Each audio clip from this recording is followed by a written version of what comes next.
What is up, my friends? You are very welcome along to Sunday night's Late Night Agenda. We're going to spell it out for you. The tide is turning. The fans have had enough. They are having their say on social media.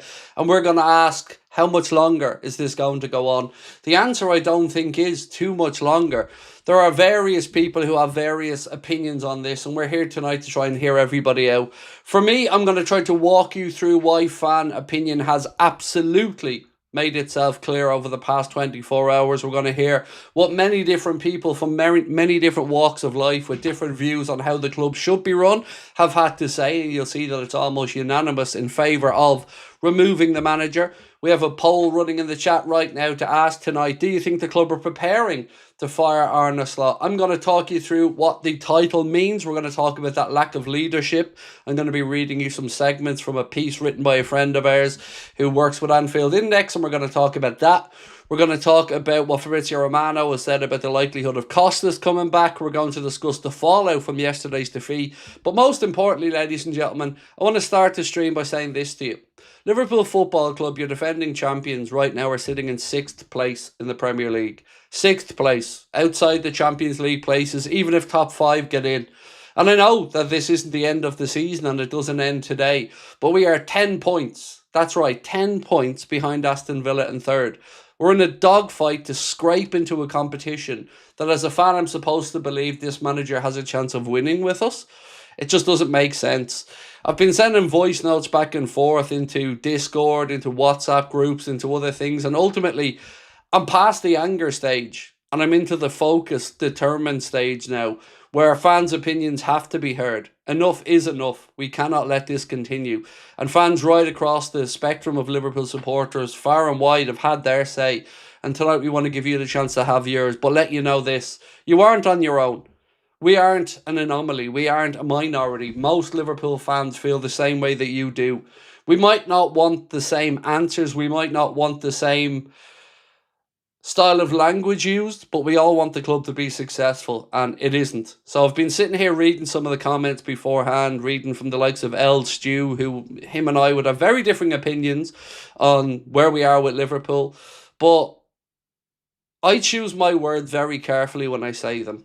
And make no mistake about it, this manager is gone. He's gone. It's just a matter of when. I thought and had been briefed that it was going to be the end of the season, as many others had. But it looks like these things could be moving forward. And he isn't the sole blame-ridden person in this scenario. We're going to talk about Richard Hughes. We're going to talk about Michael Edwards. We're going to talk about FSG. But here's where my head's been at over the last 24 hours since we last spoke. I've been sitting trying to figure out what the play is, why they may wait. And here's what I've come up with, and the best that I've come up with so far.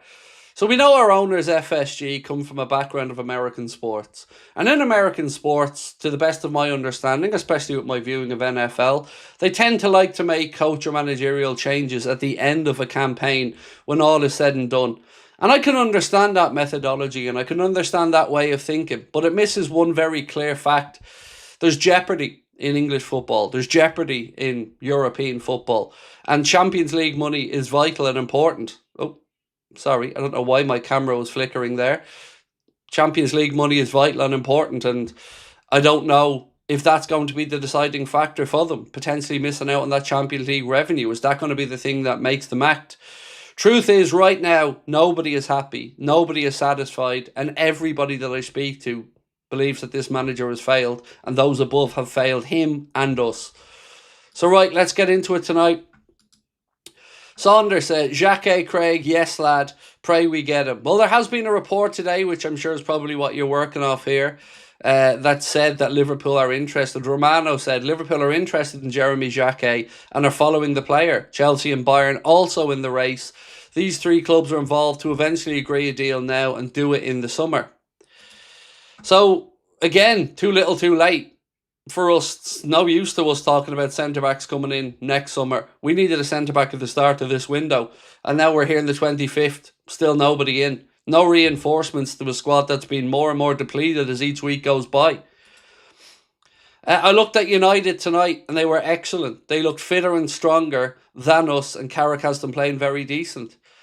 Again, Matty, I was laughed at by many when I said bring in Stephen Gerrard in an interim role.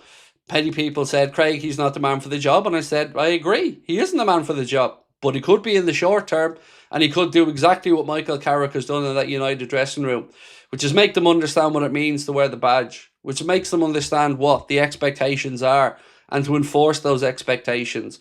Arne Slot is a yes man. Arne Slot is a puppet. Arne Slot is only there because those above him won't admit their own failures. Make no mistake about it. I'm going to spell it out for you tonight. And I hope by the time we finish this stream at about 10:30 that you understand exactly why this manager's future will not be at this football club. Slot is gone. My 13th reason why. Hope you're well. Slot's going to be my 13th reason why. Hope you're well. Saunders said, Slot gone. I promise you. I pray and promise. Thoughts on United's win against Arsenal? You guys definitely need a change of managers now. You're the only Liverpool fan I respect a lot from a United fan. Well, look, let me say this. As a Premier League spectacle in the game of football, I thought it was brilliant. And I thought it was, vintage Premier League stuff. Got to give absolute credit to Michael Carrick and Manchester United. I did not expect them to go there and beat Arsenal. And they didn't fluke it. They went there, didn't let their heads drop when they were pegged back to 2-2. Went up the other end and couldn't score the winner. I thought it gave an insight into Arsenal's mindset and how fragile they still are. But it also gave me a concern now for the remainder of the season because you are in 4th position. You are 2 places above us right now. And things for you look like they're moving in the right direction, where for us, we look like our club, those that run it, are sticking their fingers in their ears and just hoping for the best. So like I said, I have a lot to get through tonight. A lot I want to read through. A lot I want to get off my chest. But I want to start off speaking of the Florian Wirtz part that was in the thumbnail. So this has come from Bayern Space, and Bayern Space has been spot on, in my opinion, on a lot of stuff. Not on everything, but on a lot of stuff. And this is what that account has had to say. Florian Wirtz has told his father and agent that while his relationship with Arne Slot remains very strong, the idea of reuniting with his former sporting father, Xabi Alonso, genuinely excites him and is already being discussed within the squad. Their relationship remained intact with their respective departures from Leverkusen, with Alonso continuing to support Florian's move to Liverpool by advising him on where to live, which areas to explore, and how to adapt off the pitch, keeping their communication close and ongoing. This account said that they can also reveal that at the beginning of the season, during a brief adjustment period marked by minor on-field difficulties, Xabi Alonso proactively reached out to Florian. There were direct exchanges between the two, including video material sent by Alonso breaking down situations and outlining small positional and decision-making adjustments for Florian to implement. The channel between them has remained open, active and highly personal, with Jeremy Frimpong, who's close to Florian and his family, also fascinated by the idea of working with Alonso again. So there's more on that I'll talk about in a little while, but I also spent today reading up, see what others have had to say. I've been reading stuff from the likes of the Tactical Times. I've been reading stuff from Moby Hake. I've been reading stuff from Mo Chatra. I've been reading stuff from our friends at Anfield Index. And I want to talk about a piece that Eddie Gibbs wrote that really breaks down it. And I want to talk first about Slot's authority, because that's one of the first pieces that Eddie has written.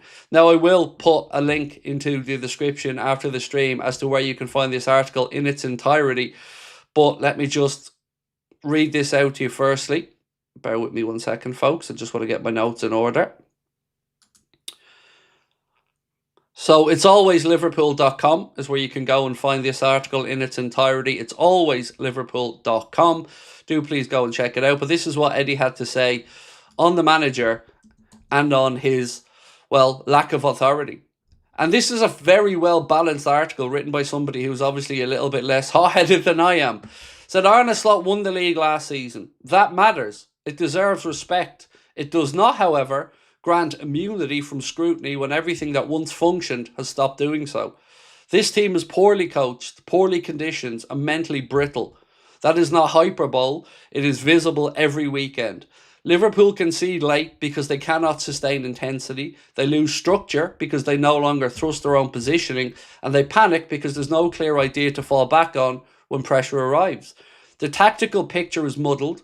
Liverpool often dominate possession without threat, chase games without control, and defend transitions with all the conviction of a team waiting for something bad to happen. Substitutions feel reactive rather than planned. Players moved into unfamiliar roles at moments when clarity is most needed. These are not fine margins, these are fundamentals. More troubling than the football, though, is the tone. Arne Slot has begun to sound detached from reality. And this is something I've spoken about with you guys at length on here.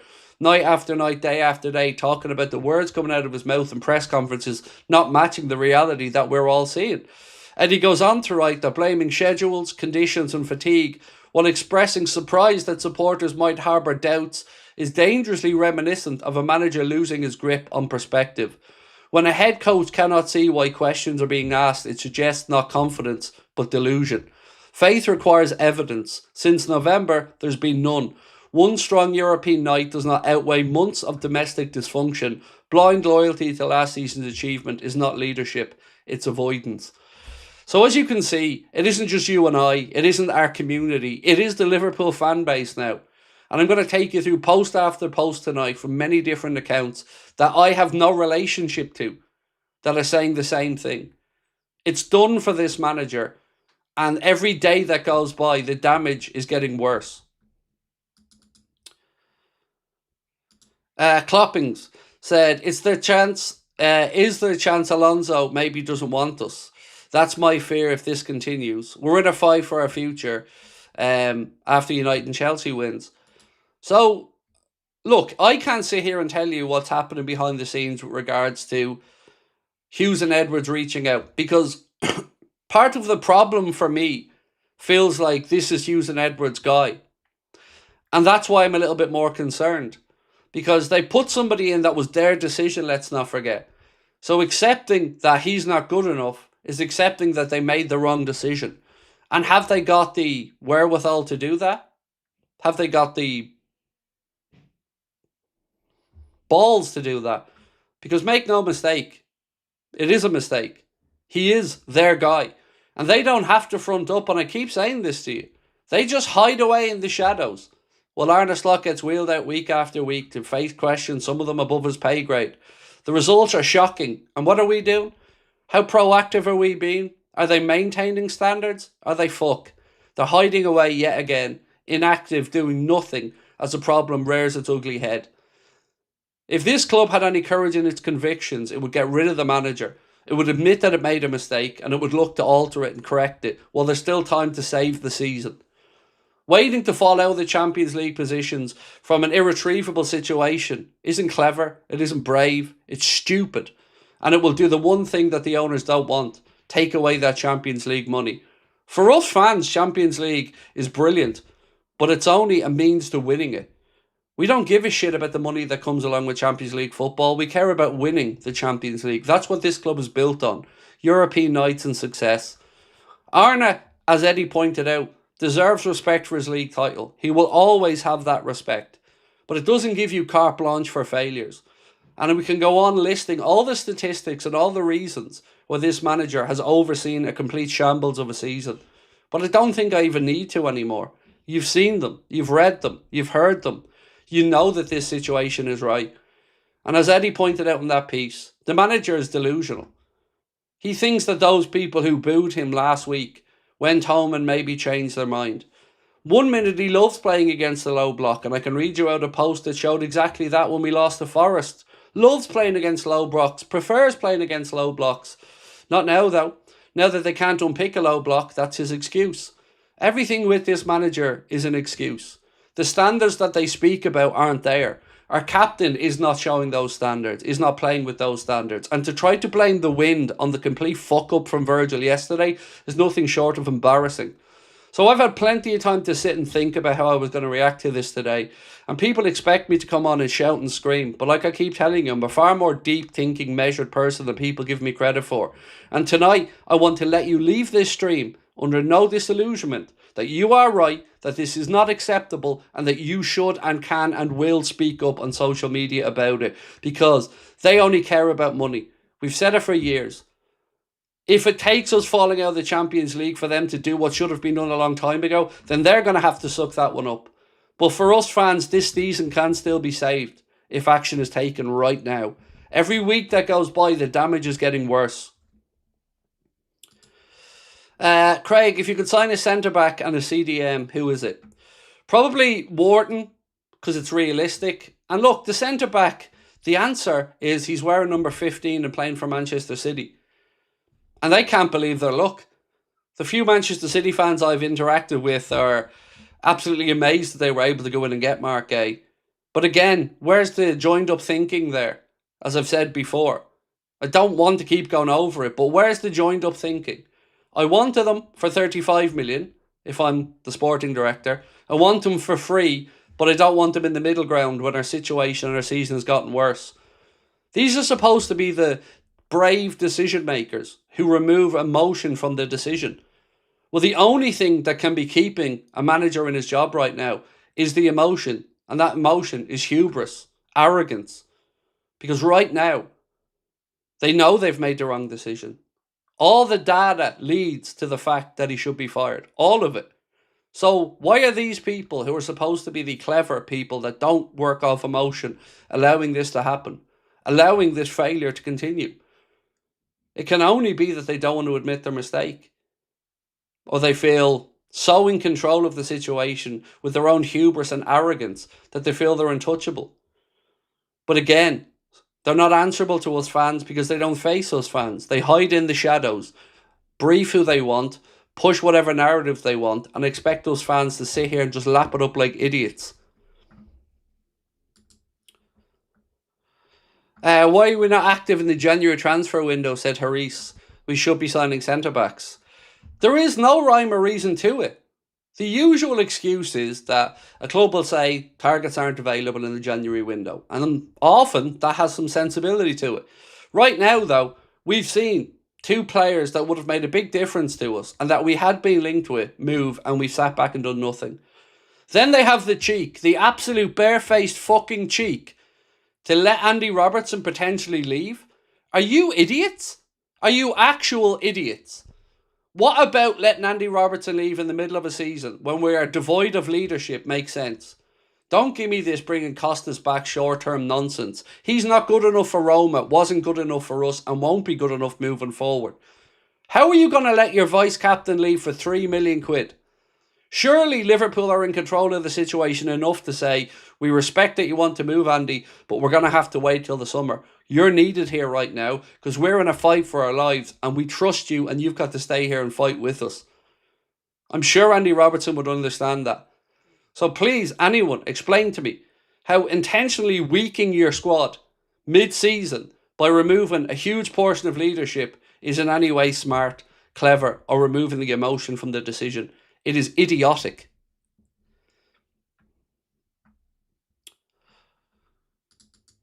I've so much more to get through, folks. I've so much more to get through tonight that I want to read through. All your comments, of course, as well. Sonder said City started the run. They're going to end slots too. Maxi, thank you. Do we begrudge Alonso for picking Madrid over us? Like, in a tough place now, wants to come to us because he got sacked. I don't know how to feel. Look, the one thing that I don't know the answer to, and I don't know if anybody really knows the answer to outside of those in the club, are how highly the probability was that he was going to become Liverpool's next manager, even if he wanted it. Because if you look at the reasoning and the reasoning that was put out, it is sound reasoning, and I can understand it. That they didn't want a wholesale change like United would have had to have gone through at Ruben Amorim. I can understand that, I sincerely can. But to do it now feels like the stars are aligning. We don't know if Alonso was really given the opportunity to manage Liverpool or not. We know that he was available. We know that we had a managerial vacancy at that time. But those who have written about this extensively have said that he was never actually offered the job. And that Liverpool wanted to go with a manager that was a data and coach-wise almost identical to Jurgen in so many ways. That the system wouldn't have to change too much. And I can understand that. I can understand how you come up with a manager like Arne Slot. But where has that identity gone? Where has that similarity in style of football gone? It's disappeared. There's something that we just don't understand. There's something that we don't recognise. And most importantly, there's something that we don't connect with as fans. So in answer to the question, I don't begrudge Alonso anything. Alonso is a young manager. The only thing I wouldn't welcome him to the club from is if he managed either of the Manchester clubs. But, what Manchester City do with their own managerial future is out of our hands. But what we know right now is Alonso is on the market. Alonso is very highly thought of by some senior players within our squad, some of whom have just joined in Florian Wirtz and Jeremy Frimpong, and they would be more than happy with the idea of him coming in. So I was reading through some comments and swear to God, people still trying to justify excusing Van Dijk for that wind nonsense. I've watched that back so many times, and it doesn't matter what level of football you're at. What Virgil did was stupid. He knows it, you know what I know it. Let's not pretend otherwise, just because he's our captain. Because it's sticking your fingers in your ears like that allows this to develop week after week. We are nowhere near where we need to be. Now let me run you through some of the numbers so you have a fair idea of where I'm coming from. Simon Brundish, somebody who I haven't interacted with in a long time, posted, so 6th in the Premier League whilst being the 12th best team in the league over the last 19 games, 17th over the last 5 games. Your defending champions have played 5 league games this year, 2026, and haven't won one of them. But the manager's still in a job. Sean, an account on Sean DOLFC, said people behind Slot couldn't tell you why. They don't like his football. They don't like our pressing, how it's completely gone. They don't like the things he says in the media, and they don't warm to his personality. It's nothing but obedience to a person in a position of authority. Absolutely. Like we've said, cowards. So I see Stu didn't like me throwing around the word cowards again. Well, cowards is exactly what people who hide in the shadows and don't face up are. Cowards. Cowards are the people that hide when the tough decisions need to be made. Cowards. So if you don't like the word, sorry, but I think it fits in this scenario. Because these are cowardly decisions that are being made. Or, should I say, not being made.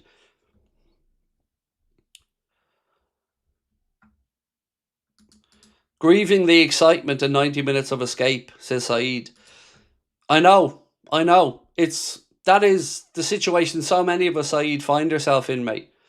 This is, rightly or wrongly, our escapism from the monotony of our normal day-to-day lives. We live vicariously through these superstars, through these athletes that wear the badge of the club that we support, and we want to feel like when they're out in the pitch, we're all out there together. But at the moment, like you've said, apart from the results, because this isn't just about Liverpool's results, this is about the identity of the team. We don't recognise this. Where has all that confidence, spirit and hard-fought and well-earned reputation gone? The manager in half a season has destroyed what took years to build. And I don't say that lightly. I have no agenda directly against Arne outside of his failures. I just refuse to sit here as a fan and try to make out like this is anything other than a shit show. Because that's exactly what it is. And again, so many times we say it's little things. They all add up and they all paint this picture of where we are right now. Mo Chatra said Liverpool missing out on the Champions League but making the Europa League would cost at least £50 million. Not making any European competitions would cost about £100 million. Should the latter happen, the impact on the summer transfer business would be immense. How do owners Hughes and Edwards react? That's the question, Mo. How do they react? Because the one thing they value most is that money from the Champions League, because that allows everything else to flow. Well, now we're 6th. And I'm going to say that again. We're 6th. 10 points off 3rd. Not top, 3rd. 14 points off the top of the league. In a fight and praying that we get the 5th Champions League place that England look like they're going to get. That's where we're at. That's the reality of it. Don't hide behind the 7 or 8% chance that we might win a Champions League as a reason to allow this to go on.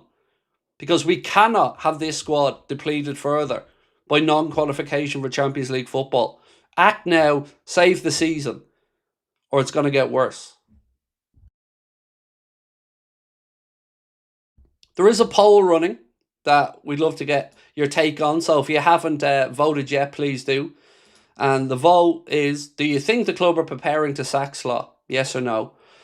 In all honesty, my answer to this is now yes. I do believe that they are preparing. I don't have that as direct knowledge, but the signs, the things I'm seeing, the people I'm speaking to, it feels like something is different. Something is shifting here. Because again, we haven't won a league game this year in 2026 in January from 5. 4 draws and a loss. Bournemouth went into that game yesterday and Bournemouth were 3 places above the relegation zone. Bournemouth were pegged back to 2-2 and I give them immense credit because at the end of that match, and we said it during the watch along, there was only one team looked like they were going to win that. And Bournemouth didn't sit there and feel sorry for themselves for throwing away a 2-goal lead. No, they kept fighting, they kept going, they kept believing in what their manager wanted, and they found a winner at the end. And what did we try to do? We tried to find a way to beg the referee to rule that out because Virgil didn't realise he tripped over his own player and wanted to go moan at the referee about it. That's what we've reduced ourselves to now. Looking for escapism, looking for somebody to blame, looking for somebody to bail us out rather than owning the situation. It's not good enough. You know it's not good enough. You deserve better.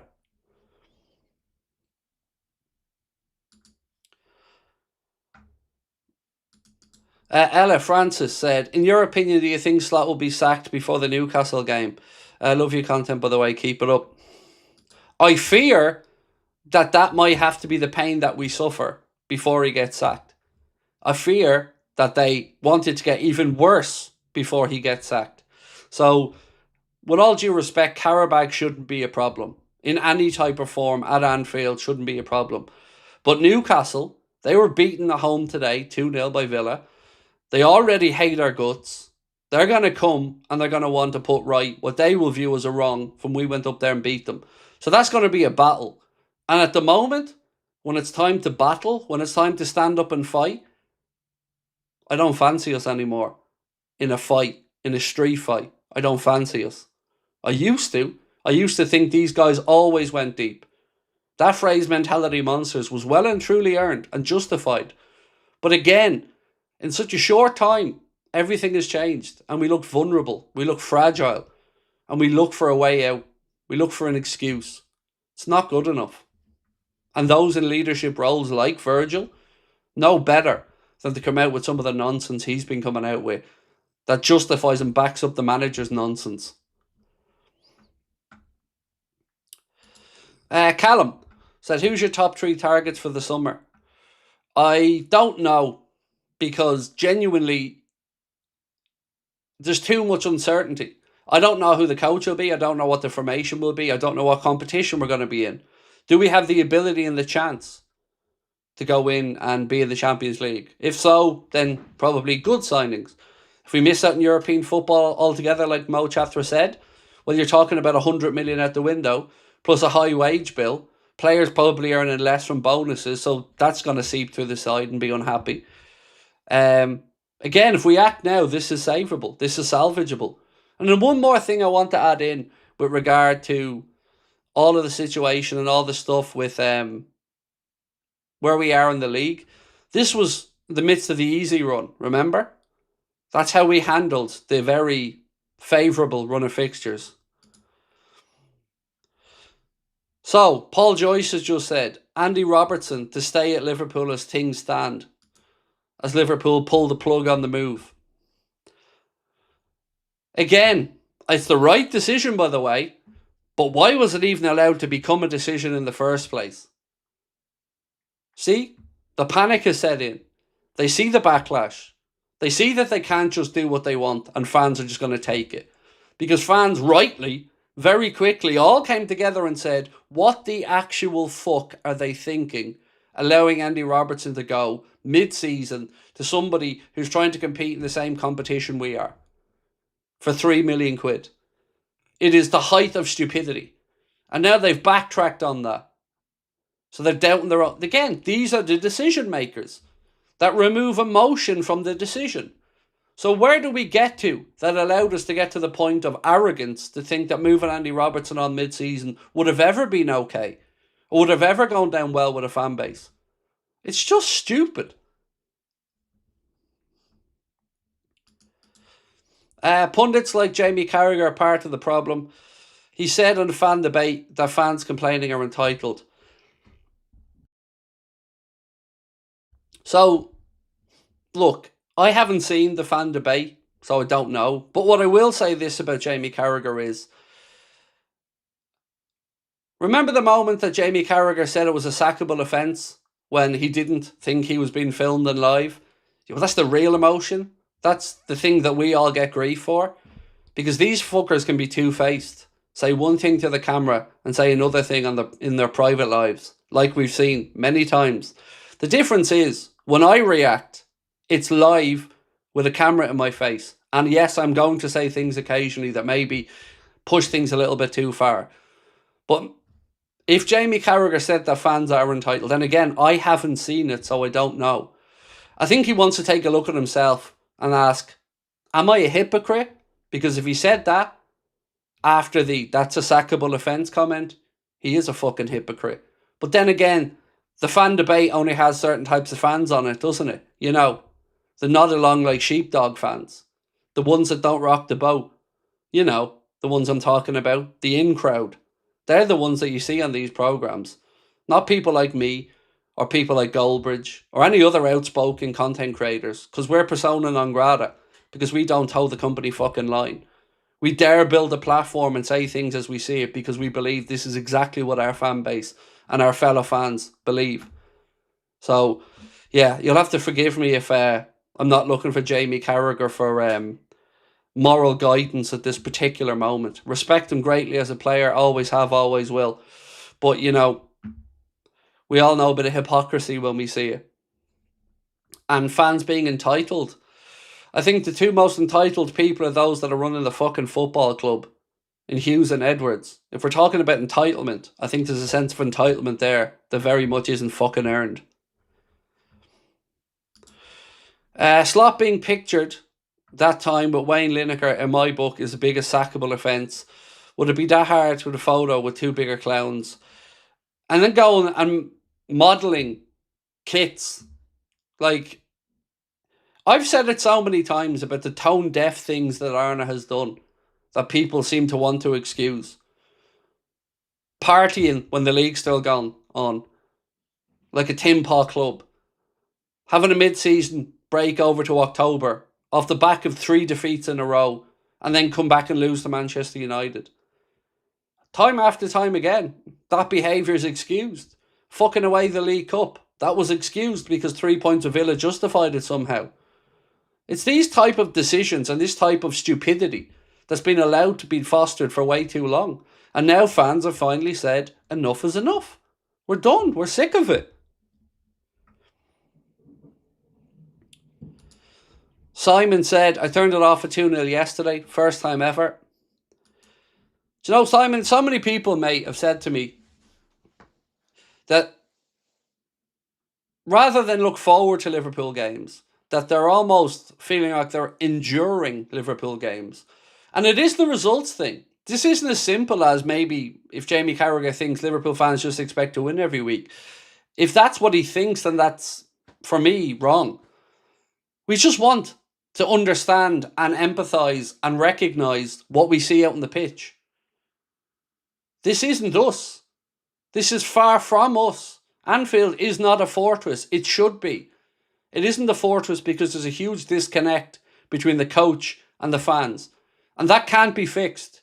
I've been saying this for a long time. When the conversations start within a fan base, broadly and strongly, about a manager's future and him failing, it isn't retrievable. It's never been retrievable.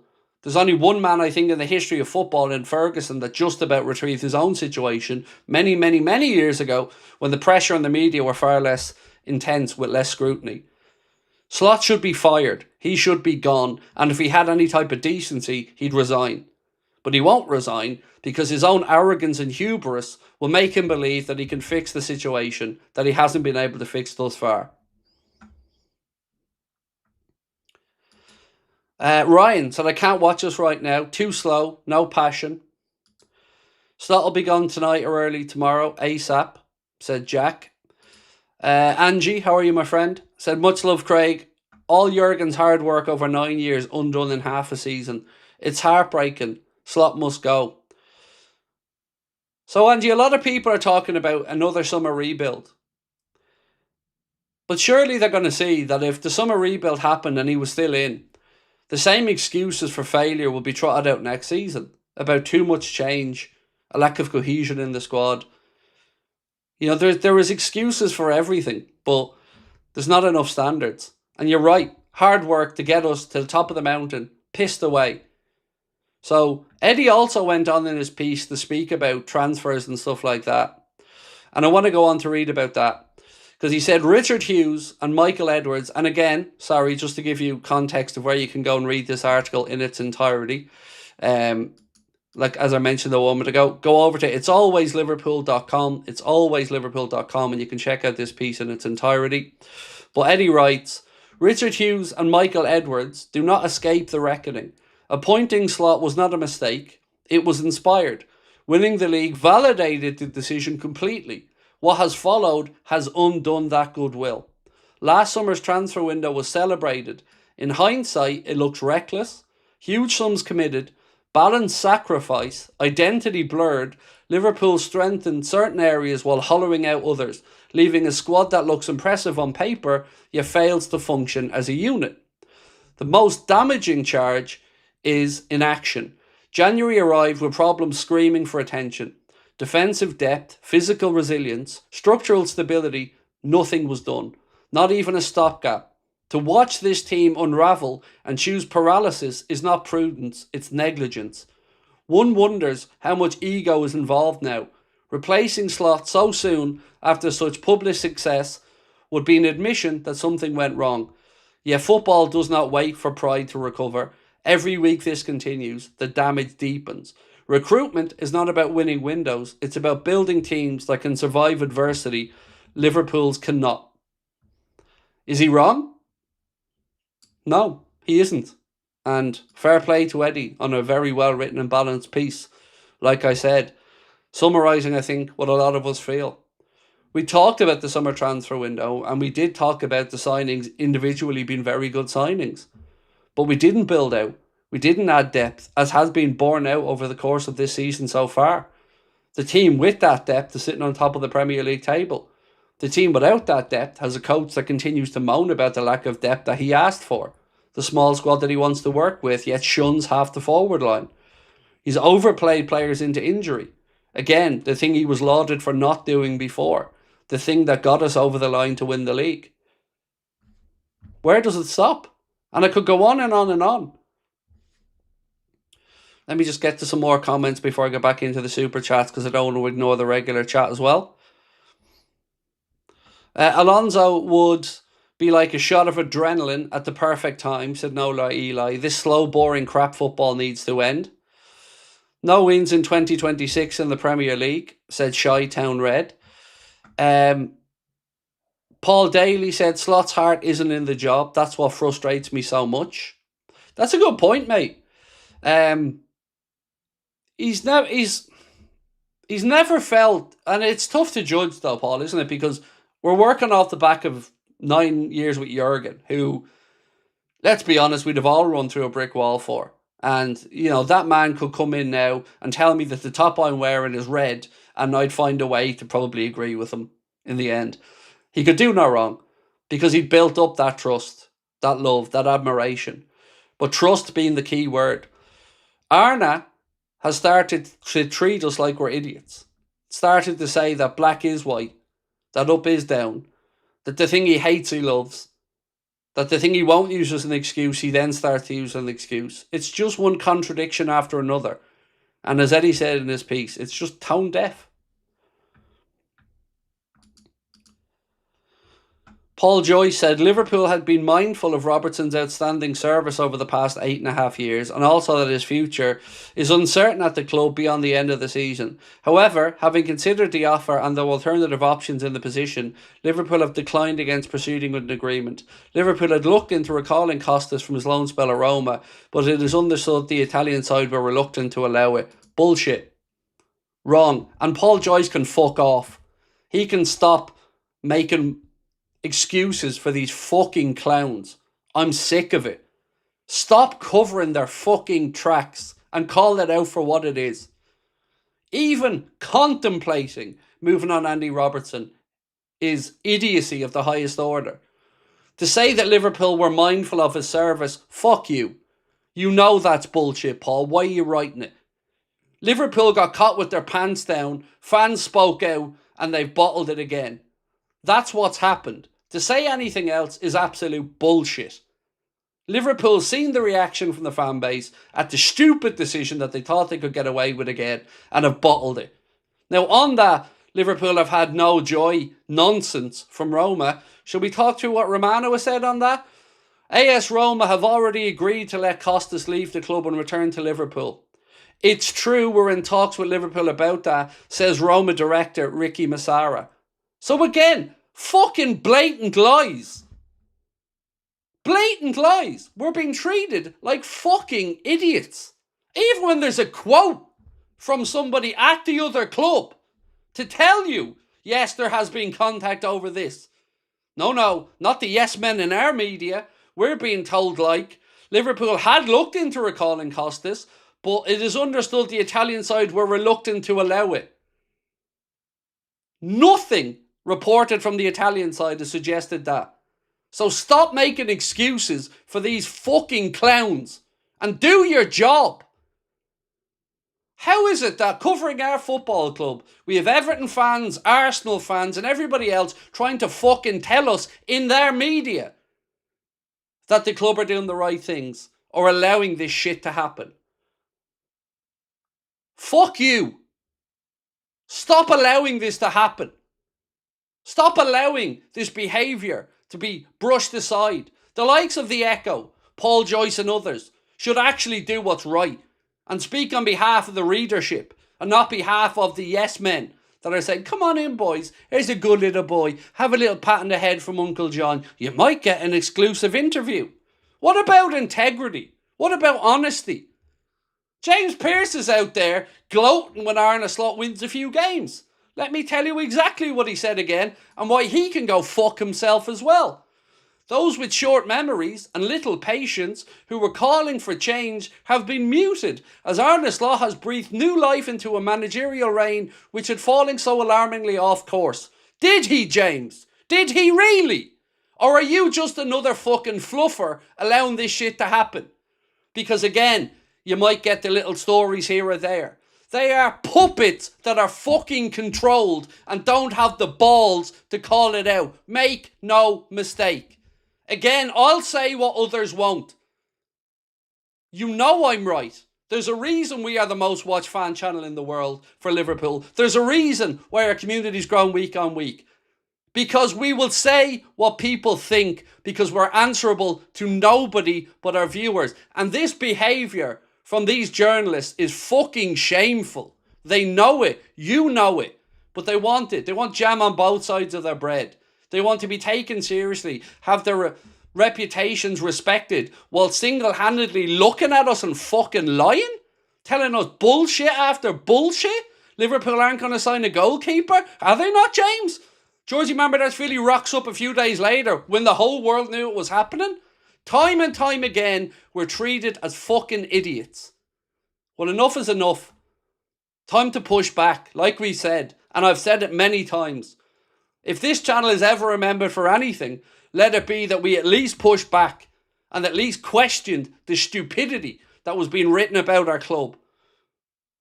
Fuck me, lads, it's getting beyond the pale now. It's ridiculous.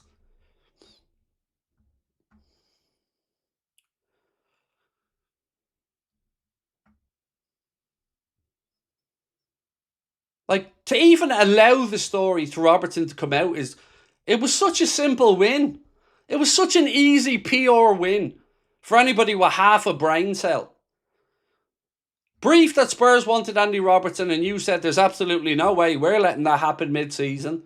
We have ambitions for this season and we're not letting one of our leaders leave the dressing room. What an easy PR win that was. But nope. Had to let the story sit over a couple of days and let Liverpool fans get riled up and let Liverpool fans get frustrated. Whoops.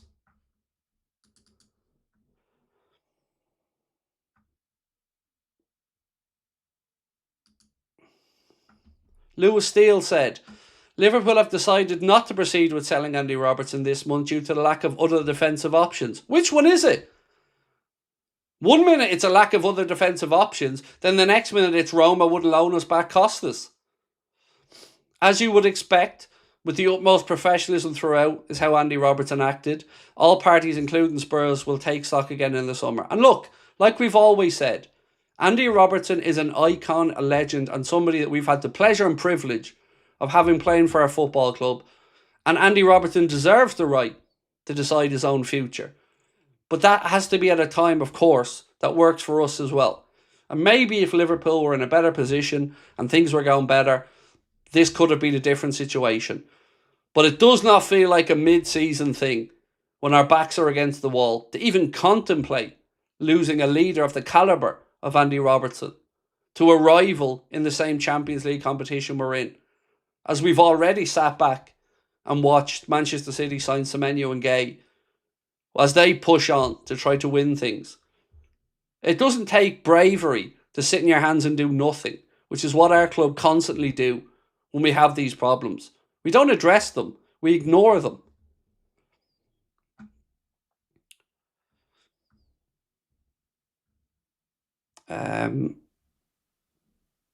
This one. Itachi said, we lost because of the wind yesterday. You couldn't make it up, mate. Couldn't make up some of the bullshit that I was seeing yesterday. I read James Pearce's piece criticising Slot. I still remember this Those with Short Memories post. What a joke. These guys should apologise to fans. What really gets me about it is, as I've said before from speaking with a lot of journalists, some of them question what they're being told but still write it. Like, which one is it? Because I have no beef with journalism. I respect good journalism. Your Miguel Delaney's, your Henry Winters, proper journalists. The problem are with the ones that are covering our football club from a local perspective. That's where the problem is, because they have to be withholding to those in power to get access. And I've spoken about this over and over again, but there is no rule for a critical voice in Liverpool Football Club's fandom. None. Don't know about other clubs because I can't speak for United, Arsenal, don't know, haven't got a clue. But look at what is covered by our club. Do they ever push back? Do they ever really call it out? No, they don't. The only people that dare to do that are the ones that are actual proper journalists that do actual decent work and don't just pander. The likes of your Henry Winters, your Miguel Delaney's, proper journalists, not these PR merchants disguised as journalists for access, which is what a lot of the coverage of our football club is. Trying to piss in your pocket and tell you it's raining. I've had enough of it. And that's why I call this out over and over again. I love proper journalism. I respect the fuck out of it. But not this. Not this nonsense that we're put up with. It's just stupid.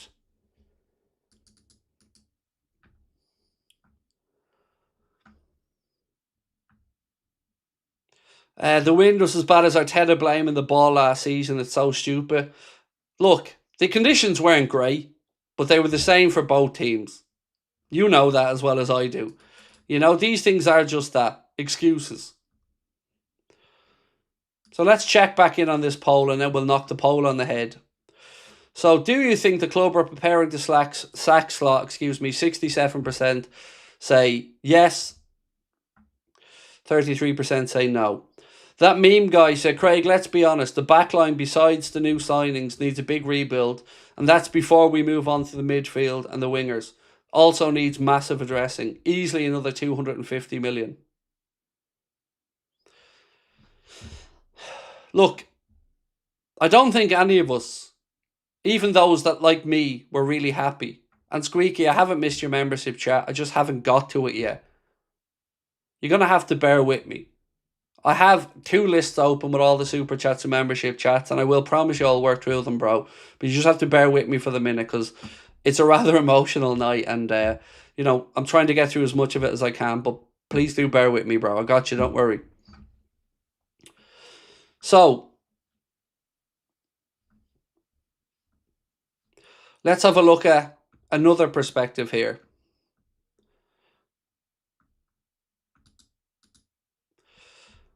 Liverpool have now won 5 of their last 18 Premier League games, which is the fewest wins over 18 matches under a single Liverpool manager since Kenny Dalglish won 5 of his final 18 in charge in 2011-2012. That's another statistic, folks, that shows you how bad things are and how bad they're getting. And have we acted yet?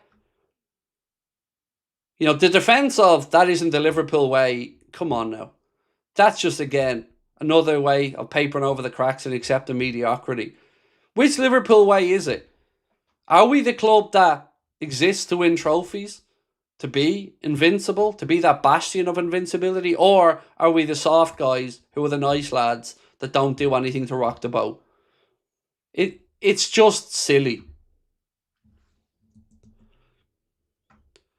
So, from James Pearce, he writes, Liverpool spent £450 million last summer, but this is a squad in need of more major surgery. There's been misfortune with injuries that have also been mistakes in terms of planning. Stars losing their way and Slot not trusting some on the fringes.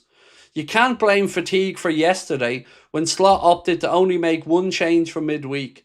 You also can't blame injuries given Bournemouth had more players missing. It just won 14 and still created 6 big chances. But you know what, James? We can blame people like you for papering over it and allowing this shit to foster. We can blame people like you who sit back with your fucking arrogance. Again, quick to jump on to say those with short memories. We remember it. We aren't idiots. Stop treating us like idiots. Just write what you need to write. Arne Slot should be fired. There's your article. End of. Don't need to justify it because it's clear. But you won't say it, will you? Nobody will. And why? You know why. The people that are briefed are the people that never speak out. It's not hard to figure out.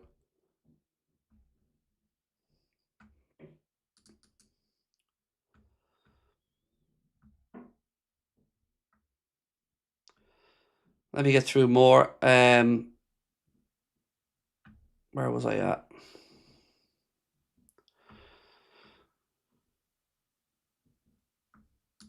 As I've said before here, Craig, our opposition was terrified in the summer. Now we look like clowns. It's an embarrassing situation to find ourselves in. Sacking him means little if we don't buy defenders, said Thundercats Litterbox. Yes and no. I mean, we do need defenders. I'm certainly not going to put back an argument against that one, mate. But sacking him stops the rot.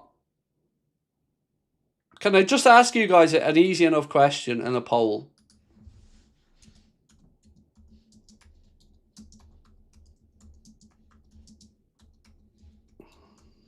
One second.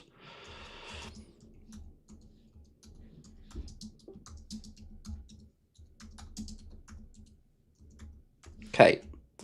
So, do you think the players believe in Arne Slot? Because the body language of some of these guys has been shocking. Connor mentioned it in the podcast last night. Imagine being Alisson or Virgil or any of the defence and receiving direct, clear instructions to put the ball out because you're down to 10 men and you need to make a substitution. I believe the game went on for about 6 minutes before the ball was in the back of the net. Alisson had possession at one point, was told to put the ball out and didn't. Now, I don't know why he did or didn't do that, but I can make a fair guess that he wouldn't have done it under Jurgen. Because, well, for a start, you'd fear the repercussions of it. But there doesn't seem to be. Sometimes it feels like they almost feel as if they need to take the situation away and look after it themselves. Because for me, and it is just my opinion, I don't think they truly believe in the manager. And I don't think that his words truly hits home anymore. I think they've lost hope.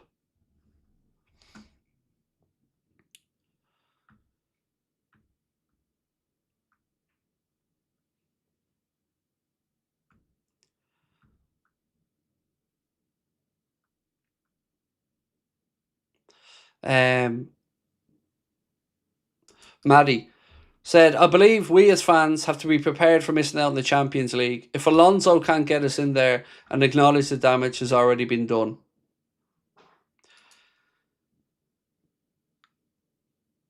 Look, right now we can still save the season. I'm not saying we can turn it around and win the league, but we can inject some positivity into the situation.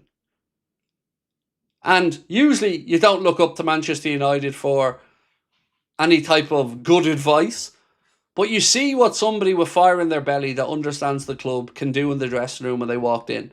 And most Manchester United fans would probably say that they don't expect Michael Carrick to be the Manchester United manager longer term, and that's exactly how I feel about Gerrard.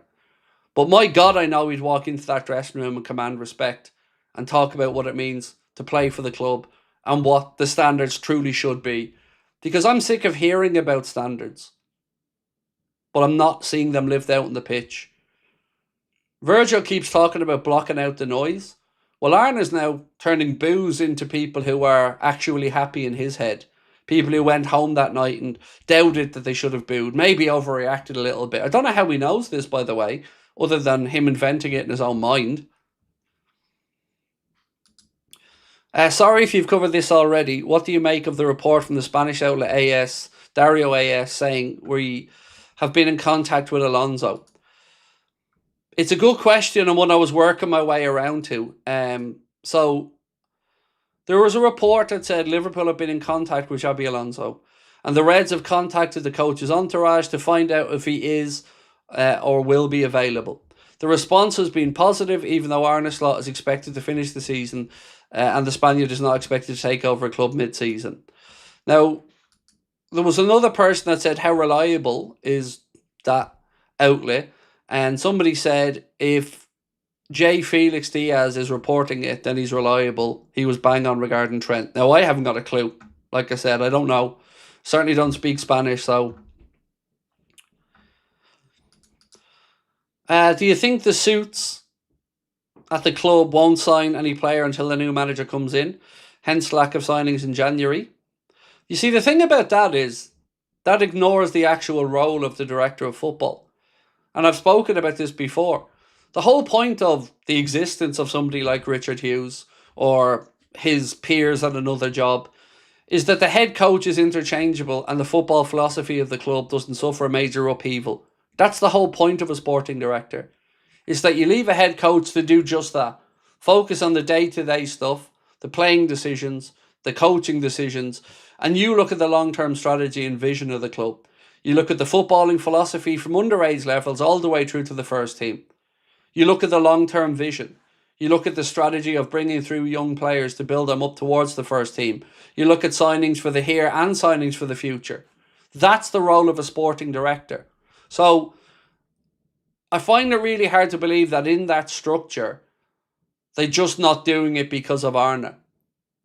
Because one, if they believed in the manager like they're supposed to, then they would be going out and getting the reinforcements that are needed. So for me, honestly, pulsating gains, I don't see any justifiable reason as to why we haven't done anything in this market to help defensively. Whether they back the manager, believe in him long term or not. Because we need a defender. It's as simple as that. Like, the club are quite happy to come out and brief all the little friendly journalists about the Robbo story and about all the other story. Let me ask you this. Has any of them come out and explained why they didn't sign Mark A? It's fucking funny they're tone deaf on that one, isn't it? Nobody explaining why that player they want and still admitted they wanted for free in the summer and wanted to buy for 35 million last summer, how all of a sudden, when he becomes available, nothing to be said. Do you remember the same journalists who were briefing over and over again that young lad that went to Manchester United, the young centre-back, the young French kid, that the only problem for him was that he wasn't available or that he wanted to go to Real Madrid? And that if Real Madrid pull out of that deal, that Liverpool would be right there front and centre. Well, Real Madrid pulled out of that deal, and what did we get? We got excuses, and we got told that there was too much money involved in the deal and that we didn't see value in it. Again, it's just, Lenny Yarrow, that's the kid I'm talking about. Over and over again, moving of the goalposts and bullshit that we're expected to swallow. Well, he didn't go to Madrid. Is he a Liverpool player? No, he's a Manchester United player. Rightly or wrongly. But like I said, that was the briefing at the time. You can go back and research it. Time and time again, these people go out and do the bidding of the club. And then when it doesn't work, silence, chirps, crickets. We've lost that edge we enjoyed for all those years on the Klopp. We're mentally so weak right now. It makes me sad to see us like this. No lead is safe. One of the most damning things, Patrick, I'd say is, excuse me, you know when we conceded that goal yesterday, of all the things that you felt, anger, sadness, frustration, I bet your surprise wasn't one of them. And if you say, yes, Craig, you're right, how sad is that?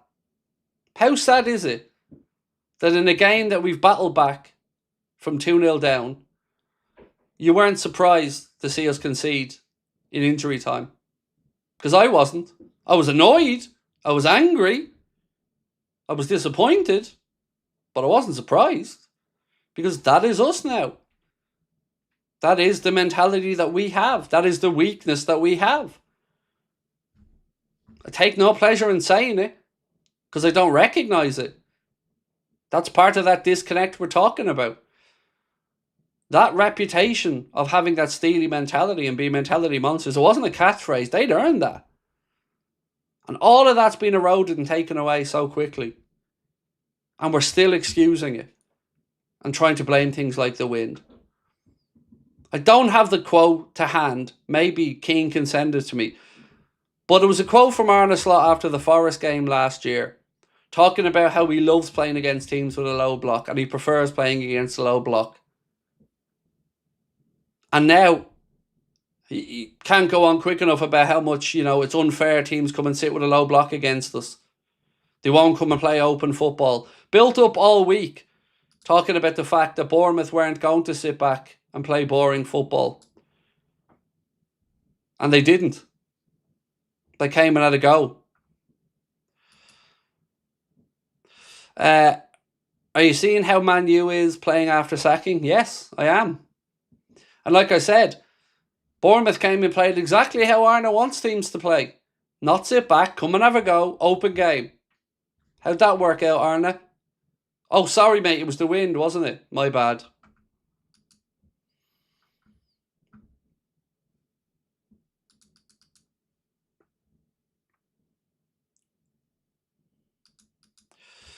I'm not sure if Connor's watching, but I just need to send him a quick voice note. Sorry, folks. Bear with me. I'm on the go here.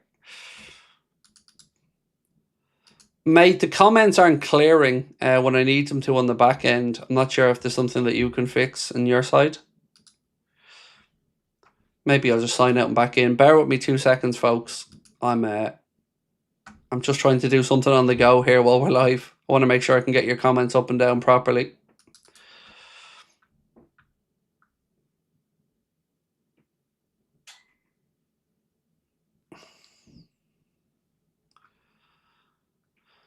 Okay.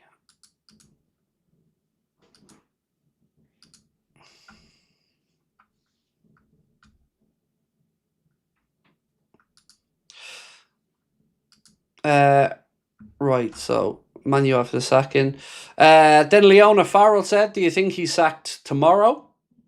I can't bring up the comment on screen, Leona, but I don't know when he may be sacked. I don't know, mate. Hendo would put a foot up these lads' arse. Said it was all part of my plan. Lots of rumours flying about. about a meeting, said Tom Hughes. Thank you, Tom. That was doing the rounds for a while, mate, and I've honestly got no idea if there's any truth to it or not.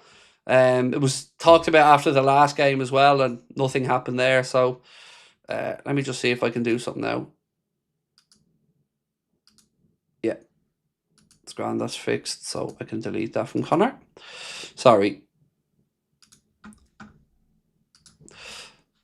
Squeaky Sports say, and I can't bring this up on screen for you, mate, but I am reading it out. I'm tired of Slot. I want Shabby and the centre back in ASAP. Get Stevie in the interim, even if Shabby wants to wait till the summer. Look at Man U with their new spark, said Squeaky Sports.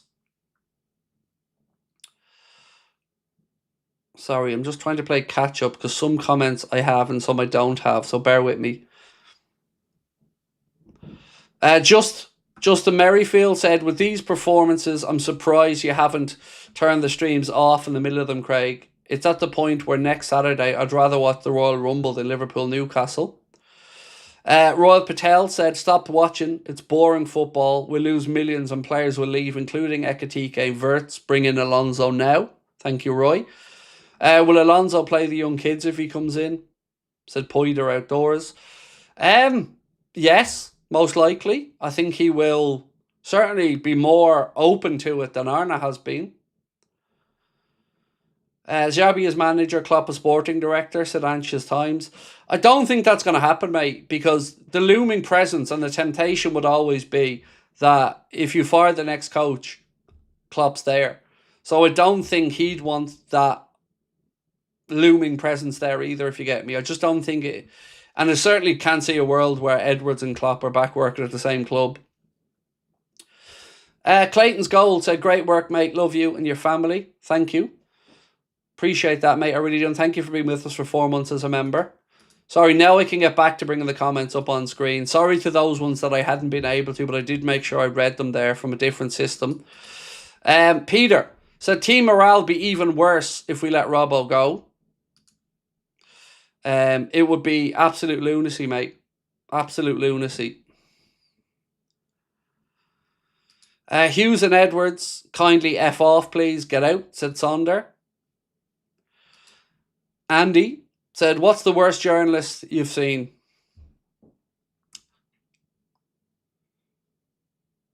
Ian Doyle for me.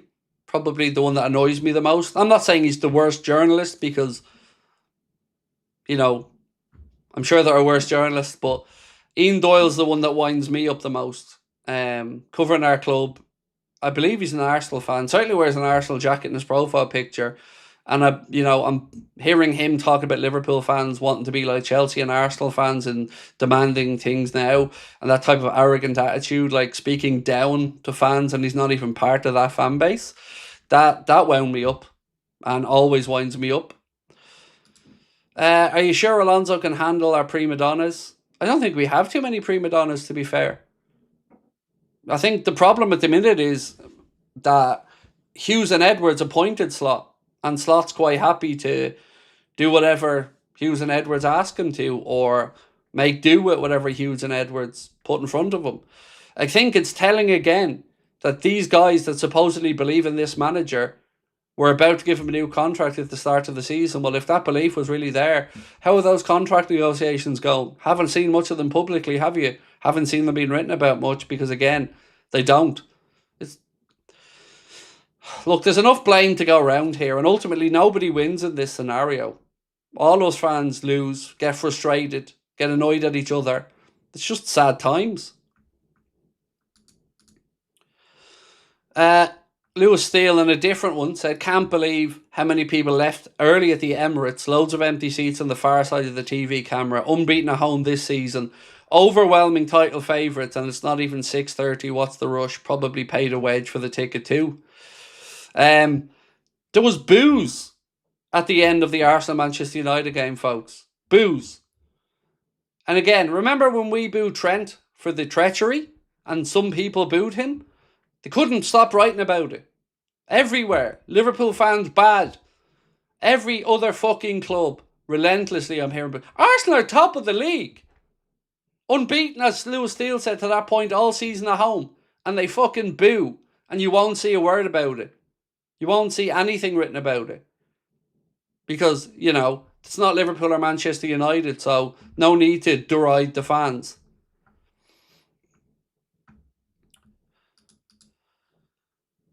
Liverpool wouldn't bait snow on a pole. Slot is worse manager than Ten Hag. Only won the Premier League because it was Klopp's drilled squad. I will add into that, mate, because I've always defended him on this point. I do think that himself and Ruben Peters did really well to keep the squad fit a little bit longer. Because if we remember the season under Kloppo, the wheels came off pretty quick and a lot of injuries started to happen and stuff. Because I think they were playing with the sheer intensity of wanting to do it for Jurgen in the last year. So it was off raw emotion a lot of the time and they just burnt out.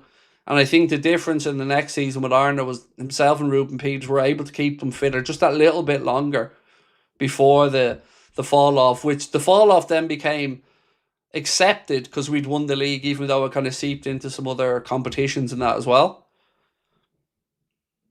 So here's the comment from Arne I was talking about. And it's from the 20th of September 2024.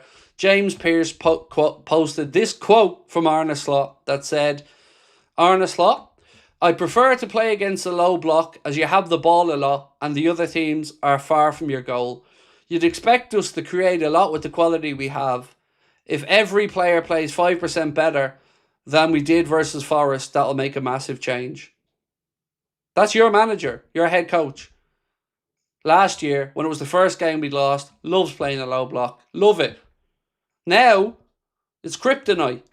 Now, it's unfair that teams dare show up and play with a low block. That if teams only opened up and played expansive football against us, that we'd be better. PSG did that last year and you got your ass handed to you. We lost on penalties, but we could have lost by a lot more because we were second best all over the pitch. This manager is just a walking, talking contradiction. Could you see Robbo being our manager one day? I think that would be sick. And a recurrent squad who'd be in the starting 11 in 5 seasons' time. Do I think? I don't know. I wouldn't have an idea. I'm terrible at guessing who goes on to become coaches because I would have bet my life Jamie Carragher went on to become a coach and Stephen Gerrard would have probably gone into punditry, but it kind of reversed. So, yeah, I'm terrible at making those guesses. And who'd be in the starting 5 in 5 seasons, starting 11 in 5 seasons' time? Well, you would imagine Ekitike, Ngamoa, Soboslai, Kirkes, Frimpong probably, off the top of my head.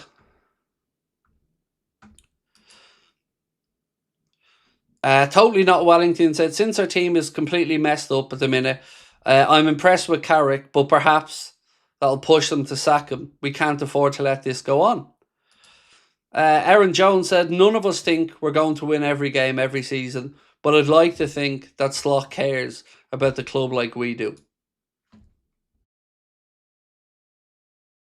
I don't think he does, but I don't think he doesn't care either. Like, I'm not trying to say Arne doesn't give a shit. I'm sure he does, but he just strikes me as a more balanced human being. Like, I've said this a few times.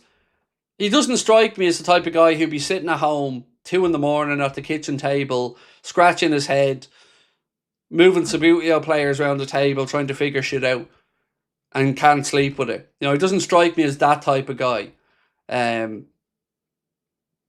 that's just more the type of human being that I'd connect with, is somebody who is a bit more emotional. But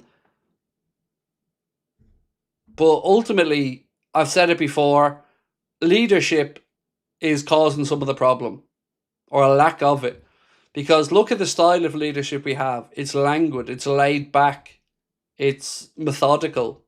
It isn't high press, high energy, in your face, emotionally led. And that's what we're used to. That's what our success was built on. And all of that's been taken away. You've given double high fives yesterday when Szoboszlai bails him out again with another wonderful free kick routine. And then we lose it at the end yet again, and whoopsies. Can I ask you honestly, do you think Hughes, Edwards and Henry will actually sack Slot? I'm losing faith in the senior management. The honest answer, and it is just an opinion, is that I think they'll only sack him when the Champions League money looks like it could disappear. And that's as sincere as I can be about it. But I can't say anything is a fact because I don't know these people personally. But it feels like that's what it's going to have to take. You know, the lack of. And as Mo Chatra said, and we read it out to you earlier on, you're talking somewhere between 50 and 100 million quid. So Liverpool missing out in Champions League, but making Europa League would cost at least £50 million. Not making any European competition would cost £100 million. Should the latter happen, the impact on summer transfer business would be immense. And then he asks the question, how do the owners, Hughes and Edwards, react? The bold, brave decision makers who remove emotion from that decision making. Not making any decisions, and apparently that's somehow to be applauded. Monkstown Glass said, how have Liverpool ended up in such a poor position after spending close to 500 million? Look, I think it's fair when we talk about the spend to talk about the fact we did well to bring money in as well. You know, so we didn't flippantly just throw 450 million out there. We did it, but we brought in a good chunk of money, and I think we had a less of a net spend than Arsenal, I think. But ultimately, you look at the surgery to the squad and you think some of it was good, but as Eddie pointed out in his piece, it feels hollow that there's no depth there. Some good marquee names in there, but was there much joined up decision making, much joined up thought? Because Arsenal squad depth is the thing that will probably get them over the line this season. Whereas maybe our first 11 on paper looked brilliant, but we know players can't play every single game, and the more that manager has to lean on certain players, the more likelihood they're going to get injured. And when the manager willfully ignores 2 of his 6 forwards and falls out with another one, what the fuck do we think is going to happen? Won't play Rio, won't play Chiesa, only puts on Rio yesterday again when it gets to desperation stakes, and shock horror, the kid comes on, makes an impact, wins the free kick that Dom scores from. Keeps ignoring Chiesa for a year and a half, but yet we're all supposed to believe his words, I like him as a man, I like him as a player. He said that out loud to a camera. And nobody said, but you're not playing him, Arna. How are you saying you like him as a player when you've ignored him for 18 months? You know, has a fallout with Salah. That's half the forward line. And then we've got Cody Gakpo, his favourite. Ekitike and an injured Isak. That's it. That's the forward depth. That's before we look at centre-back. Canade hasn't signed a new deal. Looks like he could be off in the summertime. And again, our condolences to the Canade family on the passing of his father. Virgil is at the latter end of his career and not the same guy. We just don't have competition, no jeopardy, and a manager that isn't willing to hold up the standards. Because he's not holding any of these guys to account. Rose likes dogs. How are we, Rose? I like dogs too. Hey Craig, not sure if you remember me, but in the United fan and was in your Discord and a regular viewer of years ago. Just wanted to say I still watch regularly and hope you're doing well. Promise I'm not just here to gloat about the Arsenal game. You've every right to be happy, Rose, and thank you, by the way, for an extremely kind super chat, Rose. You've every right to be happy about the Arsenal game, because I'm not going to lie, mate, I didn't give you a chance. I said yesterday 2-1 Arsenal. I thought at a real push you might scrape a draw, but I'm hoping that your club can be a lesson to my club at the minute, in that don't just stick your fingers in your ears, even if you have put your reputation on to bring in a manager or a head coach. If it's not right, it's not right. United made the change. Carrick came in and is getting immediate results. I mean, whatever else happens, he's gone in there and he's won a Manchester derby and he's gone to the Emirates and beaten Arsenal and been the first team to do it this season. And that's with the same players Amorim had. So what's the difference? Well, tactical changes. But I would say a lot of it is down to emotional changes. and down to reminding those Manchester United players what the shirt means. And again, I always find it funny that players' levels rise after a man that they don't really believe in is removed, or a guy that they don't fully trust in is removed.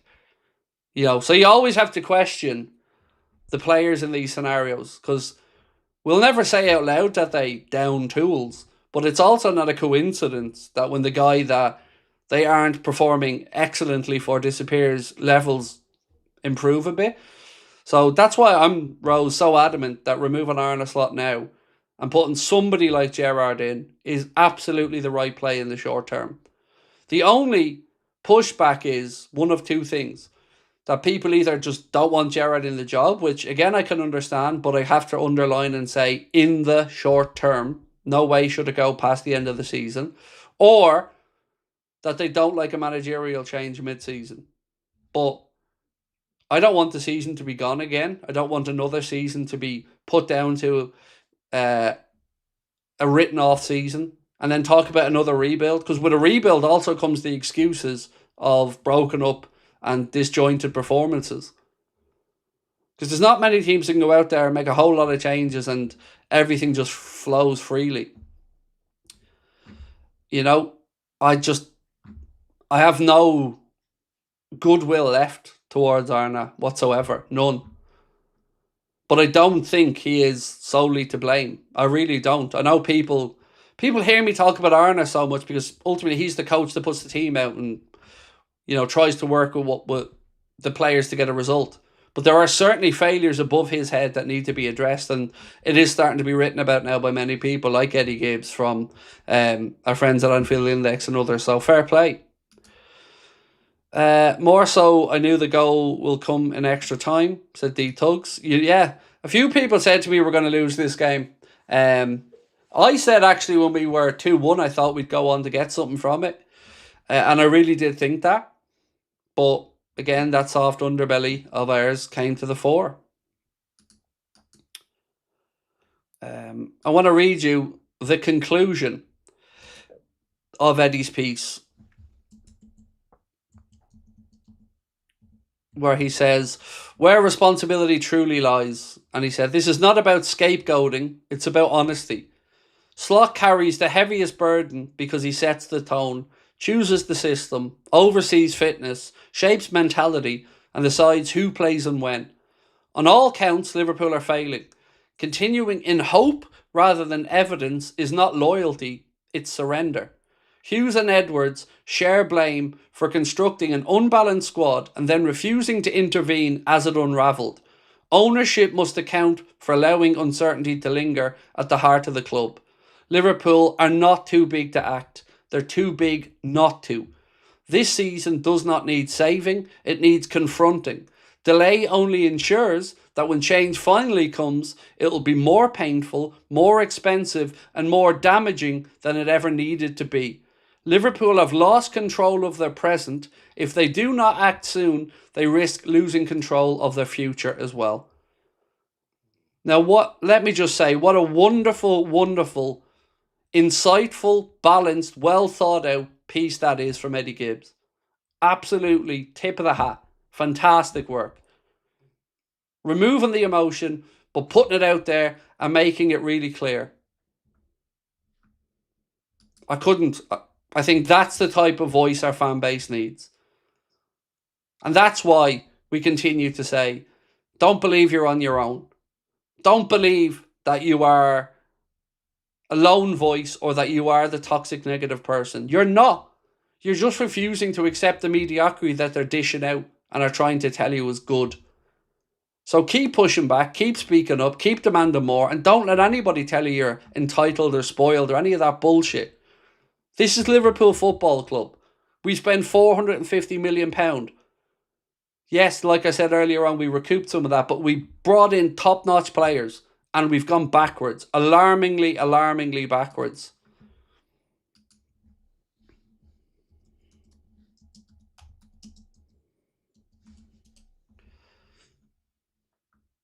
Sorry, I need to cough again.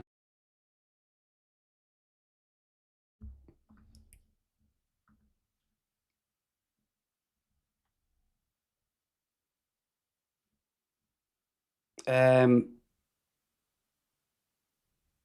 a couple of things here I just want to read through.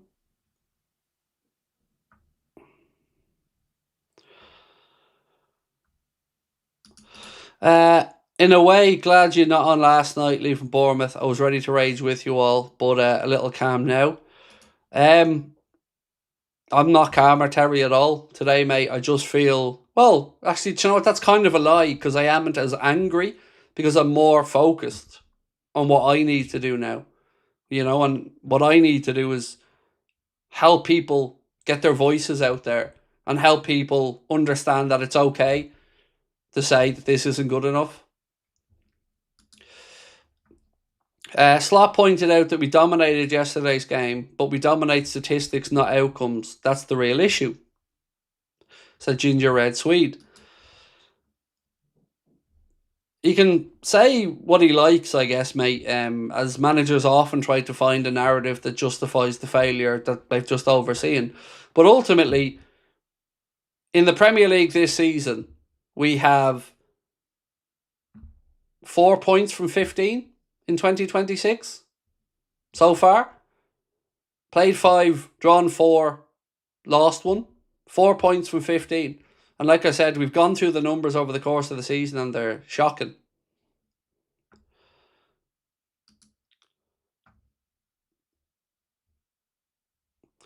Indy Kayla said, decision not to sell Robbo had nothing to do with Slot. It was a high level decision. Yeah, it was basically the higher ups bottling it because they seen the fan backlash. That's it. That's why. They won't write that, but that's why. Because they realised that they couldn't get away with it. Again, it feels awful like we're talking about politics here and not football. Is that people keep pushing it and pushing it and pushing the boundaries of fans to see what they can get away with. Just think about it. Personal seat licence is now starting to seep into European football. It's just the greedy little pigs at the trough just haven't had enough and just keep pushing and keep pushing and keep pushing. What I'd like any of these fuckers to do, Slot, Hughes, any of them, is to sit there in front of a camera at the AXA and tell the world why they thought it was okay to accept £3 million for Andy Robertson midway through the year. Are we that hard up for £3 million? Don't hide behind this, we wanted to give the player the right to choose his own future bollocks. Because he can do that at the end of the season. They thought they could get away with that. Just like the fuckers thought they could get away with the Super League. Until fans stood up together, all of us, from all different clubs, all different walks of life, stood up and said, fuck you, this is our sport. Well, enough is enough. They have to understand that we are not just empty wallets that they can come in and just pilfer whenever they want. We have opinions, we have views that need to be listened to, and ultimately, football fans are the heart and soul of the clubs. Without football fans, all these vast profits and everything else don't exist. So again, stop thinking that just because you don't have to front up to a camera, you can make stupid decisions and fans are going to be okay with it. They aren't. Stop underestimating football fans. Stop talking down to football fans. Because everybody's fucking sick of it. Are the rumours true? Slot's gone by tomorrow?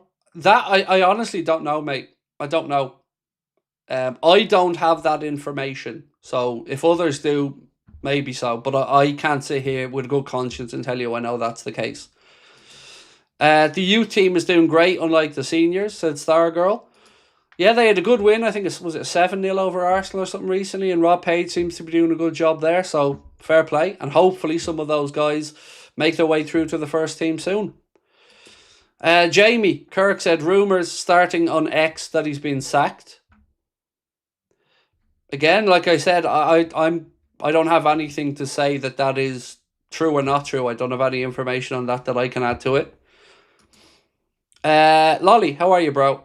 Said, hi Craig, our players are too well paid. Do you not agree that they would play better if they weren't getting paid by success? For every goal conceded, 20 grand deduction, losing a game, 100 grand. No, I don't agree with that, mate, to be fair. because the way that we've often done it with our players is it's actually been quite a clever way to give FSG a bit of credit. They bring players in, they make them show their worth, and then they pay them accordingly. And I've always been alright with that. Like, if you look at the contracts now that Salah and Virgil have gotten, well, they've been built basically since they were here to get to that point, to earn that money. So I don't think penalising them for things that maybe could be out of their control occasionally as well would be the right way to go with it. Do players earn too much money? Well, yes, but that's a football problem right across the world, not really a Liverpool problem. But what I think is more of a problem is that a lot of the time there's this little bubble and ecosystem where what they describe as outside noise is actually opinion. Like true, honest, unfiltered fan opinion. But because it doesn't suit what they want to hear, or that they're told how great they are 500 times a day by everybody around them and how they've changed their lives. And, you know, footballers have smoke blown up their hole all the time.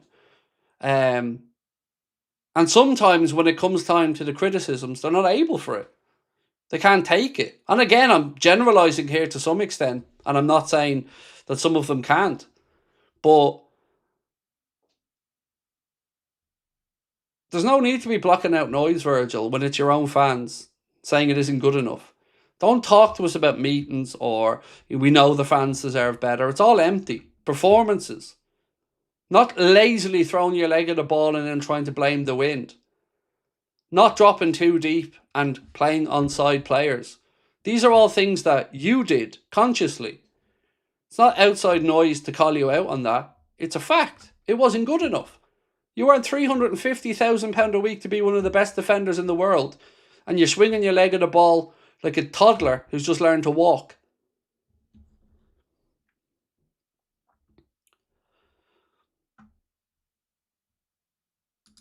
Malty said, I saw that Slot has a worse record than Roy Hodgson. Points per games wise, I think we're something about 1.25 per game at the minute, something like that. Matt Law said Tottenham had agreed a deal in principle with Liverpool for Andy Robertson to join after the final Champions League game. The deal was dependent on Liverpool being able to recall Costas, which they haven't been able to do, as Roma need a replacement. So nothing to do with any bad feedback or footballing decisions. And again, a journalist that doesn't really cover our club comes out with slightly different stories to the ones who've been briefed about what to say.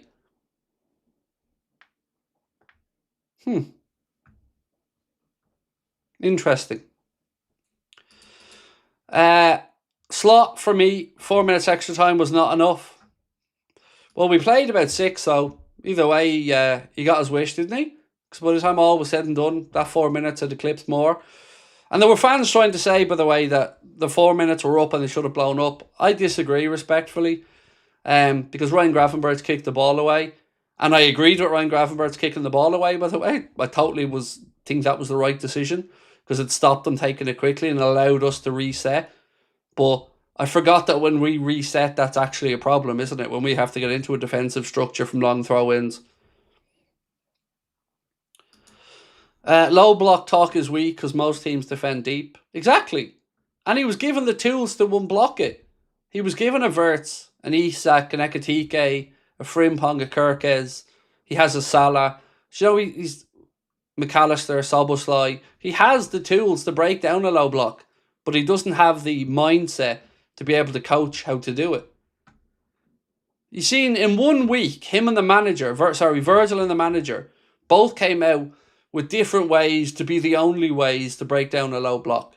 Virgil talked with sense about moving the ball quickly and creating overloads, but Arnold talked about set pieces and a bit of luck. It's just silliness. I hope we get Alonso, but the only little issue I have is him wanting to play 3 at the back, and we definitely don't have the players in squad numbers. So look, I'll be the first one to admit that Xabi Alonso is not at the very top of my list of manager targets. He'd be close. I agree fully with what you've said regarding the back 3, Stargirl, fully. But that's something we could have addressed in this window with a bit of forethought. You know, bringing in Mark Gay would have helped that, wouldn't it? Then you've got Mark Gay, Joe Gomez, Virgil van Dijk, Ibrahim Konate, at least for the rest of the season. Andy Robertson, we know, has played left side of a back three for Scotland as well. So I still think we could have found a way if there was the will there and there was actual long-term strategic thinking. But, again, I'd love to just hear that one answer about why they decided Mark A wasn't suddenly a market opportunity. That, to me, is a perfect encapsulation of everything that's wrong with our club right now. We wanted them for more money. We wanted them for free. But when our need increased, like I said, when we were signing him at the last day of the transfer window in August, we'd already brought in Giovanni Leone and we still didn't know what was going on with Canade's contract, so there may have been a bit of hope there that he may sign. 6 months or 5 months later, we have a situation where Leone's unfortunately out for the whole season. Canade's form has been up and down. Virgil's not looking like himself. And our need for a centre-back had increased from the time where we were going to sign him. And we step back. That doesn't make any sense. And now we're hearing talk about Jacquet, but it's for the summer. And this happens every window with us. We're promised big things down the line. But, what about the here and now? Because like I keep saying, owners can write off season if their assets are becoming more valuable and the money keeps trickling in.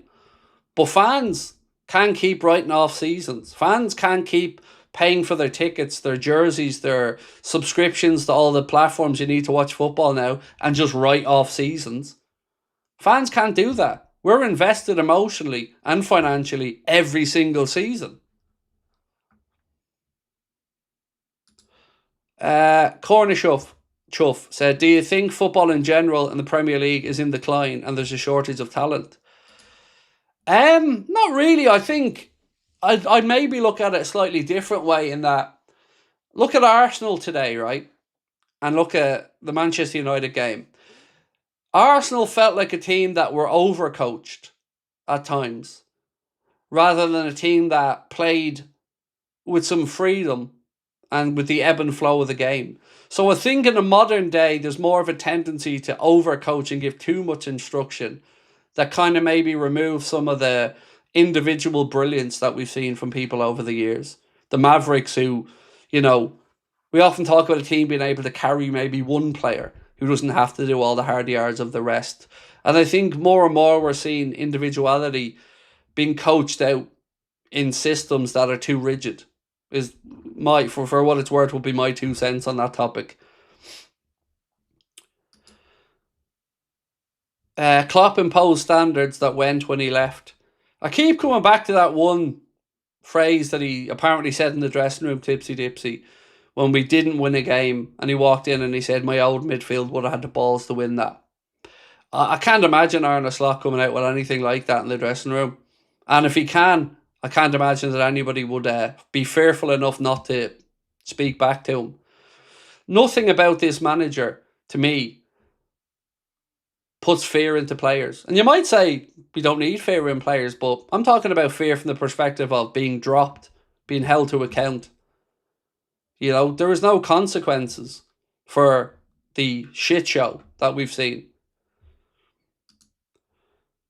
What's with the short passes? That's the problem, said Tanya. So that's apparently for control, Tanya. And, Jamie Carragher spoke about, playing with the handbrake off and then putting the handbrake on to try to be a bit more defensively solid. But the problem has been, it still hasn't really stopped us from, being in life and death games where it's madness. I'm seeing so many parallels to Ten Hag and the end of his time. And I don't mean to make a lazy comparison about a Dutch manager and another Dutch manager. What I mean is, I'm seeing so many of the same things happening with a delusion for what the situation really is and just emptying the bench and hoping for a moment that rescues you rather than building towards something that was done intentionally. How many times have we had to rescue it? Like, again, first time since 1980, 1981 that Liverpool have drawn a home to the 3 newly promoted sides. It's just like, it isn't good enough. You know what isn't good enough? We've got 4 points from 15 in 2026 in the league. I've gone through all the stats over and over again throughout the season, and none of them have been good enough. So, one of the things I always say to you guys that I enjoy from the Echo is they do a summary of what journalists from other outlets, usually ones that have written for the Echo before, by the way, because they love saying formerly of this parish, and what they've had to say about the game. And sometimes there's a bit of honesty in there that I want to share with you. And this is from Jonathan Norcroft of The Times. And he writes, Virgil van Dijk complaining, Arne Slot with his arms crossed, Mohamed Salah looking up at the heavens in the rain, and the scenes at the Vitality Stadium. At the death, with almost the last kick, Bournemouth had done it, and Liverpool's season was back in reverse again. It was some denouement, some picture, but no more than both sides and the game itself deserved. Liverpool were predictable, risk-averse, they defended erratically and squandered the momentum gained by a great result in Marseille in midweek, while Iraola's Bournemouth were, well, Iraola's Bournemouth. Indefatigable, forthright and a thorn in the side. Lewis Steele of the Daily Mail wrote, Liverpool are the Premier League's answer to Bazball. 1 minute, they're a joy to watch and look like a team ready to conquer the world and win trophies galore. The next, they're anything but. Their performance makes one another rue like branch inquest is necessary. For the unacquainted to Bazball, sorry to hear that if so, it refers to the current rendition of England's men's cricket team and its brash style led by Brandon McCullum and Ben Stokes. When it's good, it's really good. A thrill ride that sparks thoughts over joy and how far this team can go. When it's bad, it's really bad and downright depressing. The narrative around it seems to change almost every match. Just like Arne Slot's Jekyll and Hyde Liverpool, who tilt in between excellent and embarrassing match by match. Again, not wrong. So how is it that those that don't write exclusively as the PR merchants for our club, the real journalists, can see all these flaws and talk about them and call it out? But, you know, the ones that are overly familiar with the club seem incapable of that same level of honesty.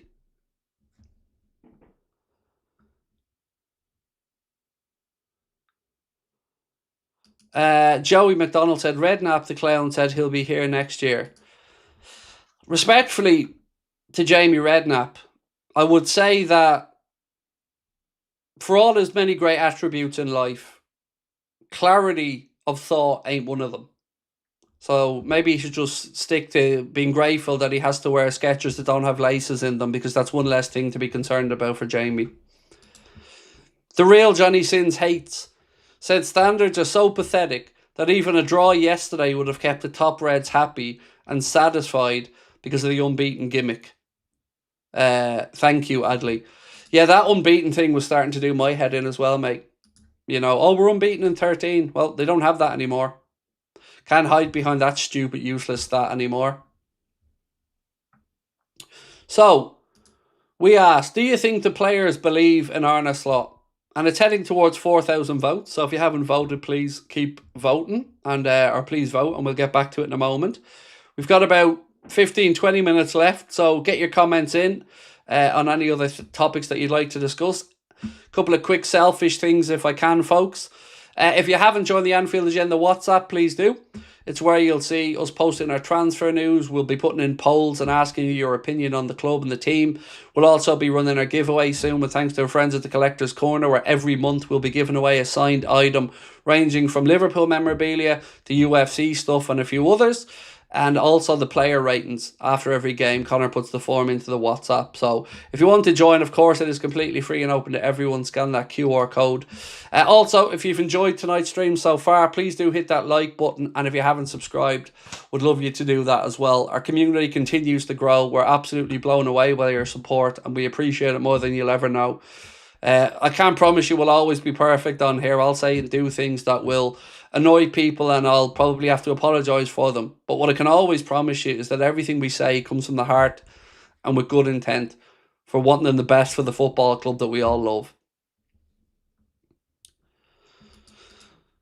Great channel, thank you. Please comment on the Indy Kayla story. Which one is this? Is this the one about hang on, because we spoke about Indy Kayla a few minutes ago. Where was it? I think Keane had sent it to me.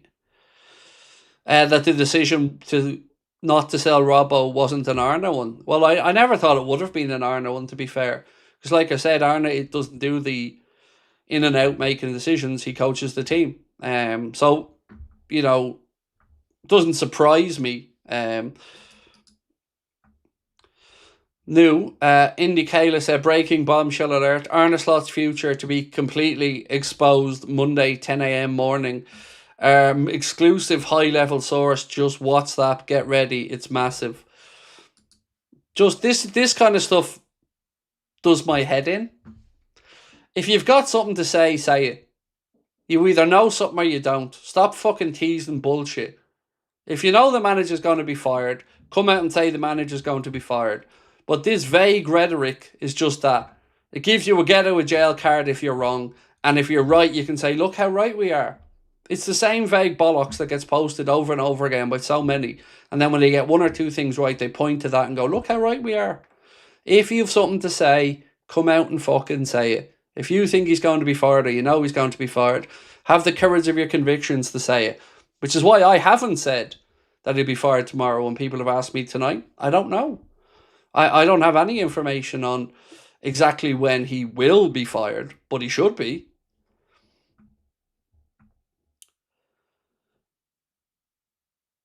A lot of accounts posted on X, 10 a.m. tomorrow, will know Slot's future, apparently from high-level source.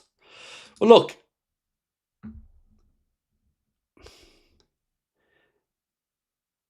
there's only one reason that there would be anything announced. Because they're hardly going to come out tomorrow morning and announce a new 4-year contract with him. So if there is any news around his future, it's surely got to be that it's bye-bye time. Now, when the bye-bye time is, whether it's we'll see him through to the end of the season, which will be a huge mistake or not, if there's any news, and again, I don't know, but if there is any news, it's surely got to be that enough is enough and it's time to say goodbye. But Connor will be here in the morning to cover that with a nice early start. So if that happens, you best believe we've got you covered and make sure you do have the Anfield Agenda notifications turned on. Does it worry you, Slot's calmness around his job? No, I think that's just his demeanour as a person.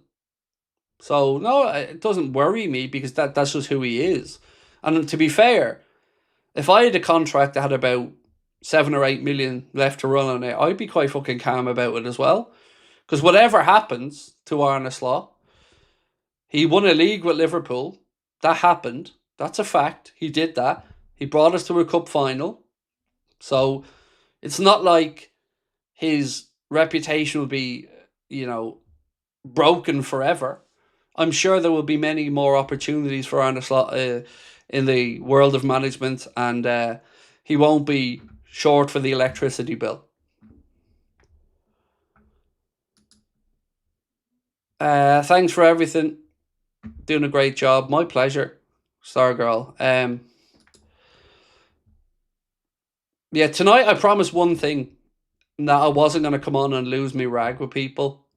Or, I had my say about the journalist and I stand over it. But I'm just... A weird sense of calmness came over me earlier, Stargirl, because I finally started to see it. Bit by bit, people started to question and speak up. Fans who are more measured started to say it. And once people get in unison as a fan base and get on the same page, things start to move. And there has been a real movement since the Nottingham Forest game to now for Arne to be removed from his role.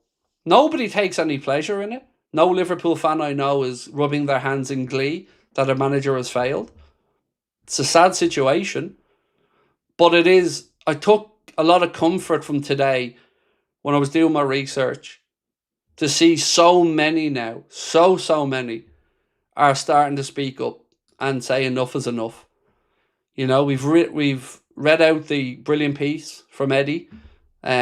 We've gone through posts from Mo Chatra, we've gone through posts from Simon Brundish, we've gone through posts from people in all different walks of life.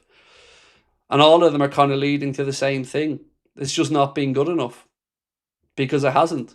And it can't go on because it can't. There was another part from the Bayern Space piece from earlier that I hadn't got round to reading yet around Florian Wirtz and the Xabi Alonso situation. It says Florian has further told his father that he feels Arne Slot's time may be running short due to recent results, though he remains cautious, aware that he does not yet fully understand the club's internal structures and dynamics, and that Liverpool is not an institution knowing for throwing managers under the bus, even if things can change very quickly in modern football. But they are an institution whose owners will act when the bottom line is questioned, i.e. the Champions League. Because it doesn't matter we're not winning the league title. That should have been enough to fire them, that we're so far off the pace in that alone. But the fact, again, it's taken us to be 6th in the league now, 10 points off 3rd, in a real dogfight with Manchester United, Chelsea, maybe Newcastle, depending on the result next week. Brentford, who lost today in a game they would have expected to win, and if they did, we'd have been 7th. So, it's not exactly great for us.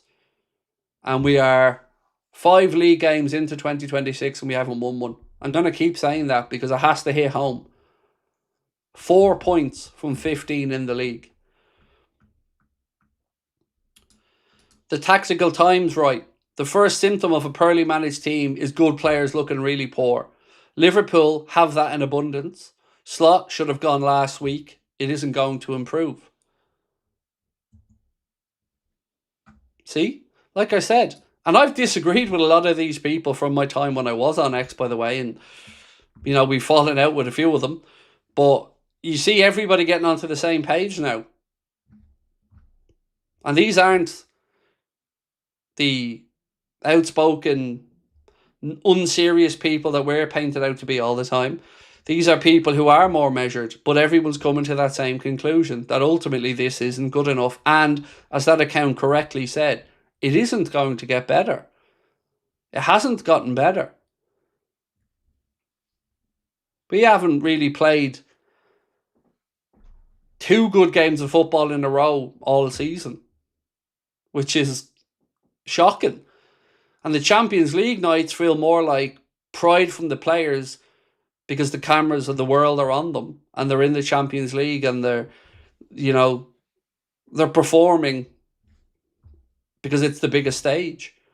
And also, that to me is a warning sign, because you need good coaching as well as all the other stuff to win a Champions League. And our players aren't even listening to a manager who tells them to put the ball out of play so we can make a substitution. Elmir said there's zero coaching. The matches we win are Champions League or some big games that players hype themselves up for. The atmosphere at Anfield is dire these days. I've been saying for a couple of months on the channel, Elmir, that I make a point of speaking to season ticket holders that I've had the privilege to get to know over the last few years after home games, to ask them what it was like in and around them. And, and whoever it is that I speak to, and I don't want to start naming them out because I don't want to put them in awful positions, but whoever I speak to, gradually it's been getting more and more clear that them and those in and around them have just had enough. That, it isn't just the I want everything, I want to win everything, give us all the money and all the trophies brigade that they tried to paint them out to be. It's the 30-year season ticket holders. It's, the 50-year-olds, it's the 15-year-olds, it's the mothers, it's the fathers, it's everybody.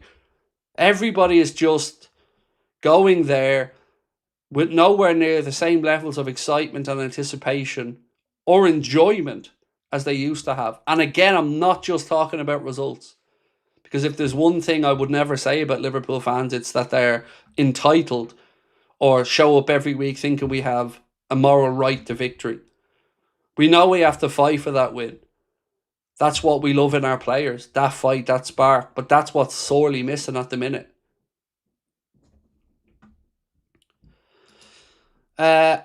Philly said, thanks for always telling it how it is. The rest of the lot should take note and stop being bootlickers. Anfield Agenda is my therapy. Look, I'm not always right, mate. We're not always right as a community on here. But like I keep saying, it is our genuine opinions and our genuine feelings. And it isn't painted up to be something that, gets us in with the in crowd or gets us opportunities. Our only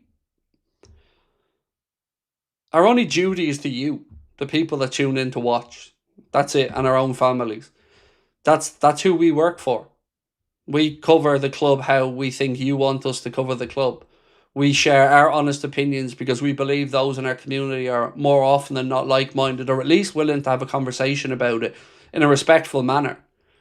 We don't always agree in here, but I'm proud to say that most of the time in this community, when people disagree, we disagree respectfully. And hell, sometimes I learn something that I didn't know, and many times I've been proved that my point has been incorrect. I love that. I come on here every night excited for that. And for the last while, I've wanted that to be the case with Slot. I've wanted to come on some night and somebody to show me something or say something that makes something click in my head to make me realise maybe I am wrong. But unfortunately, I don't believe I am. And I do think that this is a shit show. Adam said, what's your top 3 managers to replace Slot? Luis Enrique. I would put Alonso in there. I'm not really as gone on Nagelsmann as some others would be. More probably because I haven't watched enough of his teams consistently. I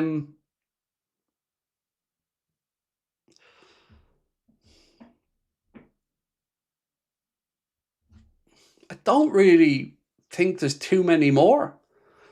Like, there are obviously very good coaches out there, but I often talk about the Liverpool manager having to be more than just a head coach. And I do think you need somebody that will buy into the city, its beliefs, and understand its supporters. Carlo Ancelotti is exactly what we don't need right now.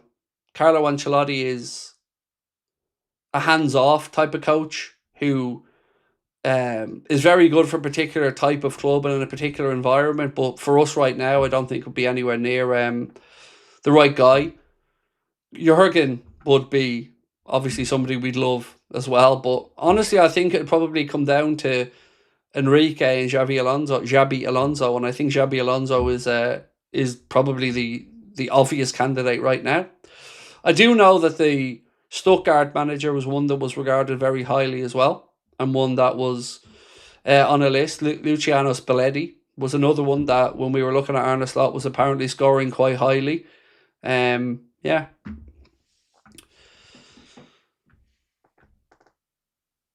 So, what's the Ornstein tweet then? People are saying Ornstein tweet. I don't. Yeah, I don't. Well, here it is. Now I've got it. Thanks, Kate.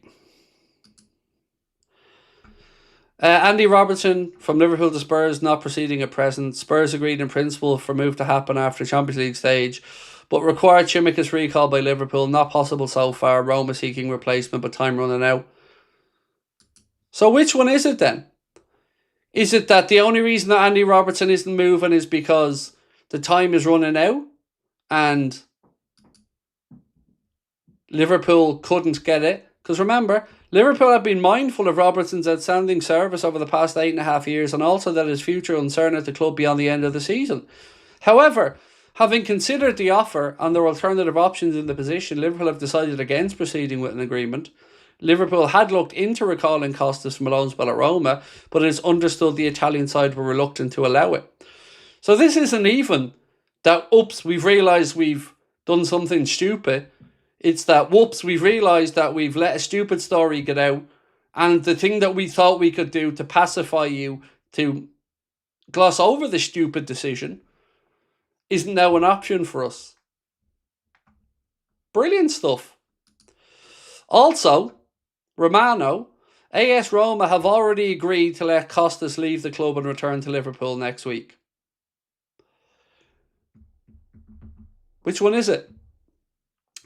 It's true. We're in talks with Liverpool about that, says Roma director Ricky Massara.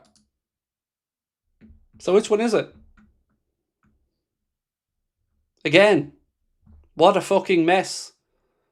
The ones close to our club, the ones on the, shall we say, the Christmas card list for Hughes and Edwards, pushing that narrative of, you know, the Paul Joyce, the Ornstein.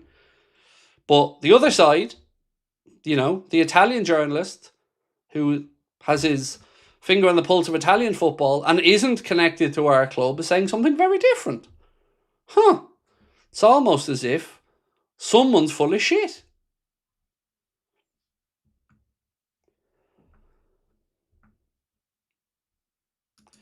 Much love, brother. So many times I've been told by my mates that you're a toxic and terrible person, and I've defended you. This community is insane. You guys keep speaking out and silent the majority.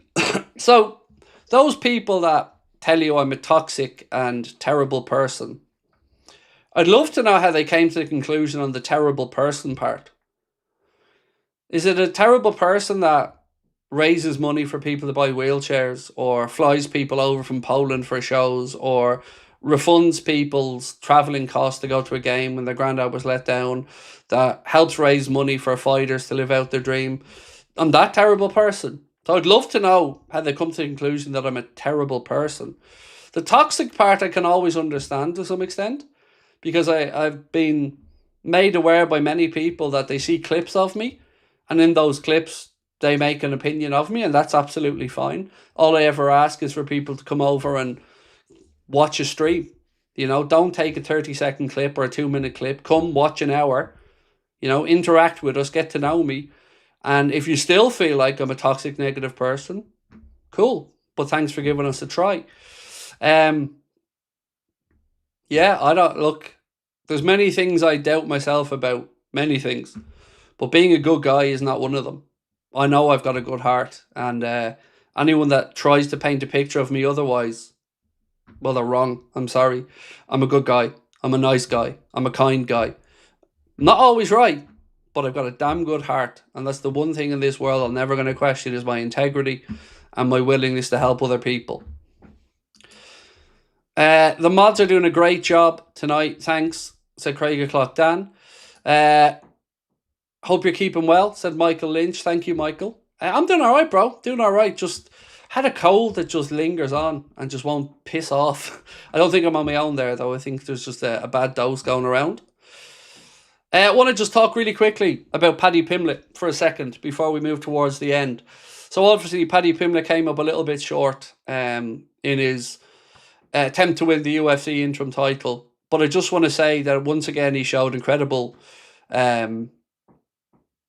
courage in every sense. And once again, I want to say thank you to Paddy for speaking up about men's mental health and to not take your own life and to speak up and to ask for help. You know, it's incredibly pleasing to see somebody with the platform that Mr. Pimblett has speaking up like that, even in defeat. Speaks to the character of the man and what he's about. So also, I've never met Paddy, never had the pleasure. You know, he could be one of these people who thinks I'm a toxic arsehole. I want to say that he carries himself with tremendous dignity and respect, and you can clearly see the love and pride that he has for his city and his people, and he'll come again. He'll come again. He showed what he was about in that fight, and he'll come again, and will win that belt eventually. So, yeah, well done on speaking up again. I spoke about he spoke with Diogo and Andre as well, and yeah, well done, Paddy Pimblett, on that one. It's never embarrassing or never wrong to speak about mental health and speaking up. The Gakido said, I'm glad I have this community to be with you all during this awful time for the club. Thank you, Craig. Hey, it's my pleasure to be here with you, mate. And thank you for being with us as part of our community. It means a lot. Right, so we asked, do you think the players believe in Slot? And 88% of you guys said no, that you don't think that the players believe in Slot. Sonder said, Craig, love all you do for us, man. Enjoy the week. Thank you, bro. Much appreciated. Right, ladies and gentlemen, it's been an emotional one tonight. It's been a long one, but I want to thank you all so much for dropping in, having a chat with me. If you do come across people like our friends here who think that we're toxic and bad people, please ask them to just come across and check us out, and maybe then make up their mind on us. But keep having your say in social media, keep speaking up, keep demanding what is best for your football club, and keep being good people to each other and to yourselves, of course. Much love. Thank you for being with me tonight. Connor will be here in the morning at 10 o'clock. The latest episode of the Anfield Agenda podcast is up on Spotify. The clips will be up on the channel, as they have been over the course of the day. It's been a great one, man. Thank you. Thank you so much for